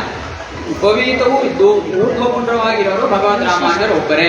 ಅದಕ್ಕಾಗಿ ಅದನ್ನು ತೋರ್ಸಕ್ಕೆ ಉಪವೀತಿನ ಊರ್ಧ್ವಪುಂಡ್ರವಂತಂ ಅಂದ್ಬಿಟ್ಟು ಹೇಳಿದ್ದಾರೆ. ಸಾಮಾನ್ಯವಾಗಿ ಮೋಕ್ಷಾಶ್ರಮ ಅಂತ ಹೇಳಿರೋದ್ರಿಂದ ಮೋಕ್ಷಕ್ಕೆ ಹೋಗೋಕ್ಕೆ ಮೇಲೆ ದಾರಿ ಇರುವಾಗ ಊರ್ಧ್ವಪುಂಡ್ರ ಧಾರಣವೇ ವಿಹಿತ. ಯಾಕೆಂದರೆ ಬೇರೆ ಪ್ರಯೋಜನ, ಬೇರೆ ಅರ್ಥಕಾಮನೆಗಳಿದ್ದಾಗ ತಿರ್ಯಪುಂಡ್ರ ಧಾರಣ ಮಾಡಬಹುದು ಅಂತ ಹೇಳಿದೆ. ಹಂಗಿಲ್ಲದೆ ಇರುವಾಗ ಬೇರೆ ಏನು ಪ್ರಯೋಜನ ಇಲ್ಲ, ಮೋಕ್ಷವೇ ಪ್ರಯೋಜನ ಅಂದಿರುವಾಗ ಮೋಕ್ಷಾಶ್ರಮಗಳು ಧರಿಸಬೇಕಾಗಿದ್ದು ಊರ್ಧ್ವಪುಂಡ್ರವೇ. ಇದನ್ನು ಸೂಚಿಸುವುದಕ್ಕಾಗಿ ಉಪವೀತಿನಂ ಊರ್ಧ್ವಪುಂಡ್ರವಂತಂ ಎಂದು ಹೇಳ್ತಾರೆ. ಆಮೇಲೆ ತ್ರಿಜಗತ್ ಪುಣ್ಯ ಫಲಂ, ಇವರು ಅವತರಿಸಿದ್ದಾರಲ್ವಾ, ಅದು ಏನಂದರೆ ಈ ತ್ರಿಜಗತ್ ಮಾಡಿರುವ ಪುಣ್ಯವೇ. ತ್ರಿಜಗತ್ ಏನು ಪುಣ್ಯ ಮಾಡಿದೆ ಅಂತ ಕೇಳಬೇಕು. ಸಾಮಾನ್ಯವಾಗಿ ಇವರು ಅವತರಿಸಿಲ್ಲ ಅಂದರೆ ಕರ್ಮ ಅಂದರೆ ವರ್ಣಾಶ್ರಮ ಧರ್ಮಗಳನ್ನು ಬಿಡದೆ ಮಾಡಬೇಕು, ಜ್ಞಾನವನ್ನು ಉಪಾಸನೆಯನ್ನು ಮಾಡಬೇಕು. ಜ್ಞಾನ ಕರ್ಮ ಅನುಗೃಹೀತವಾದ ಭಕ್ತಿಯೇ ಮೋಕ್ಷೋಪಾಯ. ಅದಿಲ್ಲ ಅಂದರೆ ಪ್ರಪತ್ತಿಗೆ ಹೋಗಬೇಕು, ಪ್ರಪತ್ತಿ ಮೋಕ್ಷೋಪಾಯ. ಇಷ್ಟೆಲ್ಲ ಇವರು ದಾರಿ ಹಾಕ್ಕೊಟ್ರಲ್ವಾ, ಈ ದಾರಿನೇ ಇಲ್ಲ ಅಂದರೆ ಏನು ಅದ್ವೈತಿಗಳು ಹೇಳಿದಂತೆ ಯಾರು ಯಾವ ಕರ್ಮಗಳನ್ನು ಮಾಡಬಾರ್ದು, ಇದನ್ನೇ ಜನ ಫಾಲೋ ಮಾಡ್ತಾ ಇರ್ತಾರೆ. ಹಂಗಿರುವಾಗ ದೇವಾನ್ ಭಾವಯತಾನೇನ ತೇ ದೇವಾ ಭಾವಯಂತುವಃ ಪರಸ್ಪರಂ ಭಾವಯಂತಹ ಶ್ರೇಯ ಪರಮವಾಕ್ಯತೆ ಅನ್ನೋದು ಹೆಂಗೆ ನಡೆಯುತ್ತೆ? ದೇವತೆಗಳಿಗೆ ಹೋಮ ಹವನಗಳೆಲ್ಲ ಮಾಡದೇ ಇದ್ದಾಗ ಅವ್ರು ಹೆಂಗೆ ಮಳೆ ಕೊಡ್ತಾರೆ? ಪರಸ್ಪರ ಭಾವನೆ ಅನ್ನೋದು ಇರೋದಿಲ್ಲ.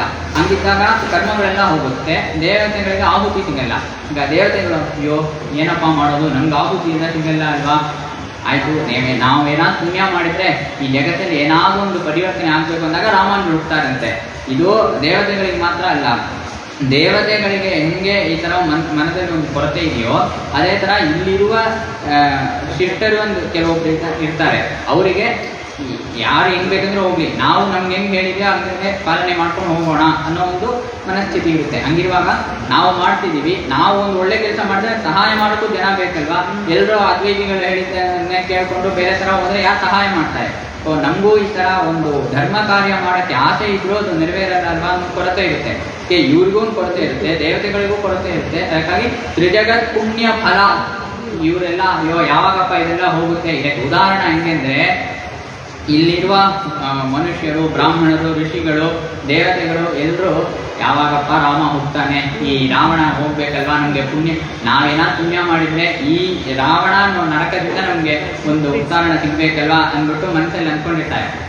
ಅವರೆಲ್ಲ ಹೆಂಗೆ ಬೇಡ್ಕೊಂಡ್ರೋ ಆ ತ್ರಿಜಗತ್ ಪುಣ್ಯ ಫಲವಾಗಿ ಹೆಂಗೆ ರಾಮರು ಅವತರಿಸಿದರೋ ಅದೇ ಥರ ತ್ರಿಜಗತ್ ಪುಣ್ಯ ಫಲವಾಗಿ ಅವರ ಅನುಜರು ರಾಮಾನುಜರಾದ ಇವರು ಹುಟ್ಟಿದರು ಅನ್ನೋದು ಹೇಳ್ತಾರೆ. ತ್ರಿಜಗತ್ ಪುಣ್ಯ ಫಲಂ. ಅದಾದಮೇಲೆ ಕೈಯಲ್ಲಿ ಏನು ಇಟ್ಕೊಂಡಿರ್ತಾರೆ? ತ್ರಿದಂಡ ಹಸ್ತಂ. ಸಾಮಾನ್ಯವಾಗಿ ವೇದದಲ್ಲೂ ಎಲ್ಲ ಕಡೆನೂ ತ್ರಿದಂಡಿ ಅಂದ್ಬಿಟ್ಟು ಹೇಳ್ತಾರೆ. ಆದರೆ ಅಲ್ಲಿ ತ್ರಿದಂಡಿ ಅಂತ ಹೇಳಿದಾಗ ಏನಕ್ಕೆ ತ್ರಿದಂಡವನ್ನೇ ಧರಿಸಬೇಕು? ಮನುಸ್ಮೃತಿಯಲ್ಲಿ ಒಂದು ಶ್ಲೋಕ ಇದೆ, ವಾಗ್ದಂಡ ಅಥವಾ ಮನೋದಂಡ ಕಾರ್ಯದಂಡ ತಥೈವ ಚ ಯಸ್ಯೈತೆ ನಿಹಿತಾ ಬುದ್ಧೌ ತ್ರಿದಂಡೀತಿ ಸ ಉಚ್ಯತೆ. ಈ ತ್ರಿದಂಡ ಅನ್ನೋ ಪದಕ್ಕೆ ಅವರು ಬೇರೆ ಥರ ಒಂದು ನಿರ್ವಚನ ಮಾಡಿದ್ದಾರೆ ತಮ್ಮ ಮನುಸ್ಮೃತಿಯಲ್ಲಿ. ವಾಗ್ದಂಡ ಅನ್ನೋದು ಒಂದು ದಂಡ, ಮನೋದಂಡ ಎರಡನೇ ದಂಡ, ಕಾರ್ಯದಂಡ ಇದು 3 ದಂಡ. ಈ 3 ದಂಡಗಳು ಬುದ್ಧಿಯಲ್ಲಿದ್ದರೆ ಸಾಕು ಅವರಿಗೆ ತ್ರಿದಂಡಿ ಅಂತ ಹೆಸರು ಅಂತ ಹೇಳಿದ್ದಾರೆ. ಈ ವಾಗ್ದಂಡ ಅಂದರೆ ಏನು? ಮೌನವಾಗಿರೋದು. ಮನೋದಂಡ ಅಂದರೆ ಪ್ರಾಣಾಯಾಮಗಳನ್ನು ಮಾಡಿ ಮನಸ್ಸನ್ನು ನಿಗ್ರಹಿಸುವುದು. ಆಮೇಲೆ ಕಾರ್ಯದಂಡ ಅಂದಿದೆ ಅಲ್ವಾ, ಅದೇನೆಂದರೆ ಇಚ್ಛೆ ಇಲ್ಲದೆ ಇರೋದು. ಯಾಕೆ? ಕಾರ್ಯ ಮಾಡೋಕ್ಕೆ ಇಚ್ಛೆನೇ ಕಾರಣ. ನಮ್ಗೊಂದು ಇಚ್ಛೆ ಇದ್ರೆ ಅದಕ್ಕೆ ತಕ್ಕಂತೆ ನಾವು ಪ್ರಯತ್ನ ಪಡ್ತೀವಿ. ಸೊ ನಾವು ಇಚ್ಛೆ ಪಡದೇ ಇದ್ರೆ ಕಾರ್ಯನೇ ಮಾಡೋದು ಬೇಕಾಗಿಲ್ಲ. ಯಾಕಂದ್ರೆ ಇದಕ್ಕೆ ಕಾರ್ಯದಂಡ ಅಂತ ಹೇಳ್ತಾರೆ. ಇದಕ್ಕೆ ಯಾವ ಕೈಯಲ್ಲಿ ಯಾವ ದಂಡನೂ ಇಟ್ಕೊಳ್ಳೋದು ಬೇಕಾಗಿಲ್ಲ. ಈ ಮೂರು ಮನಸ್ಸಲ್ಲಿದ್ರೆ ಸಾಕು, ಬುದ್ಧಿಯಲ್ಲಿದ್ರೆ ಸಾಕು. ತಸ್ಯ ತ್ರಿದಂಡಿ ಇತಿ ಉಚ್ಯತೆ. ಅದೇ ತರ ತ್ರಿದಂಡಿಯಾಗಿ ಇವರು ಇರ್ಬೋದಲ್ಲ, ನಿಮ್ಗೆ ತ್ರಿದಂಡಿ ಅಂತಾನೆ ಹೇಳ್ಬೇಕು, ಇವರು ಅದೇ ತರ ಇರ್ಬೇಕಲ್ಲ ಅಂದ್ರೆ ಹಂಗಿಲ್ಲ ಅನ್ನೋ ತೋಟಕ್ಕೆ ತ್ರಿದಂಡ ಹಸ್ತಂ ಅಂತ ಹೇಳ್ತಾರೆ. ಆ ತ್ರಿದಂಡ ಇರ್ಲಿ, ಅದು ಇದೆ ಇವರಿಗೆ. ಆದರೂ ಕೈಯಲ್ಲಿ ಧರಿಸಬೇಕಾಗಿರೋದು ಮುಕ್ಕೋಲ್ ಅನ್ನೋದನ್ನೇ ಕೈಯಲ್ಲಿ ಧರಿಸಬೇಕು. ಅದು ತ್ರಿದಂಡ, ಅದು ಕೋಲಾಗಿರ್ಬೇಕು, ಇದು ವೇಣುವಿಂದ ಆಗಿರ್ಬೇಕು. ಇಷ್ಟು ಏನ್ ಲಕ್ಷಣ ಇದೆ ಆ ಲಕ್ಷಣಗಳನ್ನೆಲ್ಲ ಇವರು ಪಾಲಿಸ್ತಿದ್ದಾರೆ. ಅದು ಕೈಯಲ್ಲಿದೆ, ಪ್ರತ್ಯಕ್ಷವಾಗಿ ಕಾಣ್ತಾ ಇದೆ ಅನ್ನೋದು ತ್ರಿದಂಡ ಹಸ್ತಂ. ಇಲ್ಲಾಂದ್ರೆ ಇವ್ರು ಹೇಳೋ ತರ ಆಗ್ಬಿಡುತ್ತೆ. ಹಂಗಿಲ್ಲ ಅನ್ನೋದಕ್ಕಾಗಿ ತ್ರಿದಂಡ ಹಸ್ತಂ ಅಂತ ಹೇಳ್ತಾರೆ. ಆಮೇಲೆ ಏನು, ಶರಣಾಗತ ಸಾರ್ಥವಾಹಕಂ. ಶರಣಾಗತ ಸಾರ್ಥ ಅಂದ್ರೆ ಒಂದು ಸಮೂಹ, ಗುಂಪು ಒಂದರ್ಥ. ಶರಣಾಗತ ಸಾರ್ಥವನ್ನು ವಹಿಸುವವರು ಇದೊಂದರ್ಥ, ಅಥವಾ ವರ್ಧಿಸುವವರು ಅದು ಒಂದರ್ಥ. ಏಕೆಂದ್ರೆ ಇವ್ರ ಅವತಾರ ಆದ್ಮೇಲೆ ಜನಕ್ಕೆ ಪ್ರಪತ್ತಿ ಅನ್ನೋ ಒಂದು ಮಾರ್ಗ ಇದೆ ಅನ್ನೋದು ಅವ್ರು ಹೇಳಿದ್ದಲ್ವ, ಅಷ್ಟಾಕ್ಷರದ ಮಹಿಮೆ ಬಗ್ಗೆ ಎಲ್ಲ ಅದು ಹೊರಗೆ ಬಂದಿದ್ದು. ಮಹಿಮೆ ಇತ್ತು, ಅದು ಪ್ರಕಾಶವಾಗಿರ್ಲಿಲ್ಲ. ಅದು ಪ್ರಕಾಶವಾದುದು ಇವರಿಂದ. ಇವರ ಸಮಯದಲ್ಲಿ ಎಷ್ಟು ಜನ ಇದ್ರು ಅಂದ್ರೆ, ಅವ್ರು ಹೇಳಿದಂಗೆ 74 ಸಿಂಹಾಸನಾಧಿಪತಿಗಳಿದ್ರು. ಅದಾದ್ಮೇಲೆ 700 ಸನ್ಯಾಸಿಗಳಿದ್ರು, ಮತ್ತು 12,000 ಶ್ರೀ ವೈಷ್ಣವರು ಅವ್ರಿಗೆ ಶಿಷ್ಯರಾಗಿದ್ರು. ಇದು ಅವ್ರ ಕಾಲದಲ್ಲೇ ಇಷ್ಟು ಸಮೃದ್ಧಿ ಇರುತ್ತೆ ಅಂದ್ರೆ, ಅದಾದ್ಮೇಲೆ ಅದು ಪರಂಪರೆಯಾಗಿ ಬೆಳೆದು ಬೆಳೆದು ಬೆಳೆದು ಎಷ್ಟೊಂದು ಜನ ಪ್ರಪತ್ತಿ ಮಾಡಿ ಭಗವಂತನ ಆಶ್ರಯಿಸಿದ್ದಾರೆ. ಈ ಶರಣಾಗತ ಅನ್ನೋ ಒಂದು ಗುಂಪಿದೆ ಅಲ್ವಾ, ಅದಕ್ಕೆ ನಿರ್ವಾಹಕರಾಗಿದ್ದಾರೆ. ಶರಣಾಗತ ಸಾರ್ಥವಾಹಕಂ ಅಂದ್ಬಿಟ್ಟು ಹೇಳ್ತಾರೆ. ಇದೊಂದು ಅರ್ಥ. ಇನ್ನೊಂದೇನೆಂದ್ರೆ, ಈ ಸಾರ್ಥವಾಹ ಅನ್ನೋದು 2 ಪದವಾಗಿ ಇಟ್ಕೊಂಡ್ರೆ ಅದು ಸಮಾಸವಾಗಿ ಮುಂದೆ ಹೇಳಿದ ಅರ್ಥ ಸಿಗುತ್ತೆ. ಅಥವಾ ಸಾರ್ಥವಾಹ ಅನ್ನೋದನ್ನ ಒಂದೇ ಪದವಾಗಿ ತಗೊಳ್ಬಹುದು. ಅವಾಗ ವೈದೇಹಿಕ ಸಾರ್ಥವಾಹ ನೈಗಮೋ ವಾಣಿಜೋ ವಣಿಕ್ ಅನ್ನೋ ಒಂದು ಅಮರಕೋಶದಿಂದ ಏನಾಗುತ್ತೆ, ಸಾರ್ಥವಾಹ ಅಂದ್ರೆ ವಣಿಕ್, ವ್ಯಾಪಾರಿ ಅನ್ನೋ ಅರ್ಥ ಸಿಗುತ್ತೆ. ಇವರು ಶರಣಾಗತರನ್ನ ವ್ಯಾಪಾರ ಮಾಡುವವರು. ಏನಪ್ಪ ವ್ಯಾಪಾರ ಮಾಡ್ತಾರೆ ಅಂದ್ರೆ, ಇವರಿಗೆ ಒಂದು ದೋಣಿ ಇದೆ ಅಂತೆ. ಏನು, ಭಕ್ತಿ ಪ್ರಪತ್ತಿ ಎಂಬ ದೋಣಿ. ಈ ದೋಣಿಯಲ್ಲಿ ಈ ಸಂಸಾರ ಸಾಗರ ಇದೆ ಅಲ್ವಾ, ಇದನ್ನು ದಾಟಿ ಅಲ್ಲೋಗಿ ಏನ್ ಮಾಡ್ತಾರೆ, ಭಗವದ್ ಗುಣ, ಭಗವಂತನ ಅನುಭವ ಇದನ್ನಂತಂದು ಇಲ್ಲಿರುವ ಸಂಸಾರಿಗಳಿಗೆ ಕೊಡ್ತಾರಂತೆ. ಈ ಸಂಸಾರಿಗಳಿಗೆ ಈ ಮಾರ್ಗದಿಂದ ತಗೊಂಡು ಹೋಗಿ ಮೋಕ್ಷಕ್ಕೆ ತಲುಪಿಸ್ತಾರಂತೆ. ಅದಕ್ಕಾಗಿ ರತ್ನ, ಯಾಕೆಂದ್ರೆ ಒಂದೊಂದು ಜೀವಾತ್ಮನು ಮಣಿವರ ಇವ ಶೌರೇಹೇ ನಿತ್ಯ ಹೃತ್ಯೋಪಿ ಜೀವ ಅಂದ್ಬಿಟ್ಟು ಕೌಸ್ತುಭ ಸ್ಥಾನೀಯನಾದ ಜೀವಾತ್ಮ, ಅವನು ಒಂದು ರತ್ನಾನೇ. ಆ ರತ್ನವನ್ನು ವ್ಯಾಪಾರ ಮಾಡ್ತಿದ್ದಾರೆ. ಭಗವದ್ ಗುಣವನ್ನ ಅಲ್ಲಿಂದ ತಂದು ಇಲ್ಲಿ ಇವರಿಗೆ ಕೊಡ್ತಿದ್ದಾರೆ. ಸಂಸಾರಿಗಳನ್ನ ತಗೊಂಡೋಗಿ ಅಲ್ಲಿ ಭಗವಂತನಿಗೆ ವ್ಯಾಪಾರ ಮಾಡ್ತಿದ್ದಾರೆ. ಅದಕ್ಕಾಗಿ ರತ್ನ ವ್ಯಾಪಾರಿ, ಜೀವಾತ್ಮನ ರತ್ನ ವ್ಯಾಪಾರ ಮಾಡೋರು ಇವರು ಶರಣಾಗತ ಸಾರ್ಥವಾಹಕರು ಅಂಥವರು. ಇಲ್ಲಿ ಶರಣಾಗತ ಸಾರ್ಥವಾಹಕಂತ್ವ ಶಿಖಯ ಶೇಖರ ಶಾಲಿನಂ ಭಜಾಮಿ ಅಂದ್ಬಿಟ್ಟು ಈ ಸಂಕಲ್ಪ ಸೂರ್ಯೋದಯದ ಪಾಠ. ಅಲ್ಲಿ ಏನಾಗುತ್ತೆ, ಎದುರಾದ ಸಪ್ತತಿಯಲ್ಲಿ ರಾಮಾನುಜರು ಪ್ರತ್ಯಕ್ಷವಾಗಿಲ್ಲ. ಅದಕ್ಕೆ ಶಿಖಯ ಶೇಖರಿಣಂ ಪತಿಂ ಯದೀನಾಂ ಅಂದ್ಬಿಟ್ಟು ಪರೋಕ್ಷವಾಗಿ ಸ್ತೋತ್ರ ಮಾಡ್ತಾರೆ. ಇಲ್ಲಿ ಪ್ರತ್ಯಕ್ಷವಾಗಿ ಸ್ತೋತ್ರ ಮಾಡ್ತಾರೆ. ಅದರಲ್ಲೂ ಒಂದು ಸೂಕ್ಷ್ಮ ಇದೆ. ಏನೆಂದ್ರೆ, ಯಾವಾಗಲೂ ಗುರುವನ್ನು ಪ್ರತ್ಯಕ್ಷದಲ್ಲೇ ಸ್ತೋತ್ರ ಮಾಡಬೇಕು ಅಂತ ಹೇಳಿದೆ. ಪ್ರತ್ಯಕ್ಷೇ ಗುರವಸ್ತುತ್ಯಾಹ ಅವ್ರು ಹೇಳಿದಲ್ವಾ, ಮಂತ್ರಂ ಯತ್ನೇನ ಗೋಪಯೇತ್ ಅಂದ್ಬಿಟ್ಟು. ಅದಕ್ಕೆ ಮುಂಚೆ ಏನ್ ಮಾಡಬೇಕು, ಗುರುಂ ಪ್ರಕಾಶಯೇ ಧೀಮಾನ್, ಗುರುವನ್ನು ಪ್ರಕಾಶ ಮಾಡಬೇಕು, ಜೊತೆಗೆ ಮಂತ್ರವನ್ನು ರಕ್ಷಿಸಬೇಕು. ಅದೇ ತರ ಇಲ್ಲಿ ಗುರು ತಮ್ಮ ಮುಂದೆನೇ ಇದ್ದಾರೆ. ಅದಕ್ಕಾಗಿ ಪ್ರತ್ಯಕ್ಷೇ ಗುರವಸ್ತುತ್ಯಾಹ ಪರೋಕ್ಷೇ ಮಿತ್ರ ಬಾಂಧವಾಹ. ನಮ್ಮ ಮಿತ್ರರೋ ಬಂಧು ಜನರೋ ಅವ್ರು ಯಾರ್ದಾರೋ ಅವ್ರ ಮುಂದೆನೇ ಅವ್ರನ್ನ ಹೊಳ್ಬಾರ್ದು, ಅವ್ರ ಇಲ್ಲದೆ ಆಗಲು ಅವ್ರನ್ನ ಹೊಳ್ಬೇಕು. ಕರ್ಮ ಅಂತೆ ದಾತ ಭೃತ್ಯಾಚ, ಕೆಲಸಗಾರರನ್ನ ಹೊಗಳಿದ್ರೆ ಕೆಲಸ ನಡೆಯಲ್ಲ. ಕೆಲಸ ಮುಗ್ದಾದ್ಮೇಲೆ ಅವ್ರನ್ನ ಹೊಗಳ್ಬೇಕು. ಪುತ್ರಾಹ ನೈವಚ ನೈವಚ, ಯಾರನ್ನಾದ್ರೂ ಹೋಗ್ಲಿ ತಮ್ಮ ಮಕ್ಕಳನ್ನ ಮಾತ್ರ ಖಂಡಿತ ಹೊಗಳ್ಬೇಡಿ ಹೇಳಿದ್ದಾರೆ. ಯಾಕಂದ್ರೆ ಹೊಗಳಿದ್ರೆ ಅವ್ರು ಉದ್ಧಾರ ಆಗಲ್ಲ. ಅವ್ರಿಗೆ ಏನೋ ತಾನು ದೊಡ್ಡದಾಗಿ ಸಾಧಿಸ್ತೀವಿ ಅನ್ನೋ ಒಂದು ಭಾವನೆ ಬಂದ್ಬಿಡುತ್ತೆ. ಅದಕ್ಕಾಗಿ ತಮ್ಮ ಮಕ್ಕಳನ್ನ ಯಾವತ್ತೂ ನಾವು ಹೊಗಳಬಾರದು. ಆದ್ರೆ ಯಾರನ್ನು ಹೊಗಳಬೇಕು, ಗುರುಗಳನ್ನ ಹೊಗಳಬೇಕು, ಅದು ಪ್ರತ್ಯಕ್ಷದಲ್ಲೇ ಹೊಗಳಬೇಕು. ಇಲ್ಲಿ ಮುಂದೆನೇ ಇದ್ದಾರೆ. ಅದಕ್ಕೆ ಶಿಖಯ ಶೇಖರ ಶಾಲಿನಂ ತ್ವಾಂ ಅಂದ್ಬಿಟ್ಟು ಹೇಳ್ತಾರೆ. ಅದರಲ್ಲೂ ಈಗ ಇಷ್ಟು ಹೇಳಿದಾರಲ್ವಾ, ಇದರಲ್ಲಿ ಏನಂದ್ರೆ ಇದು ತುಂಬಾ ಸಂತೋಷ. ಬ್ರಹ್ಮಸೂತ್ರ ಅಂದ್ಬಿಟ್ಟು ಈ ಯಜ್ಞೋಪವೀತ ಹೇಳ್ತಾ ಇರಲ್ವಾ, ಇದು ಬ್ರಹ್ಮಸೂತ್ರ.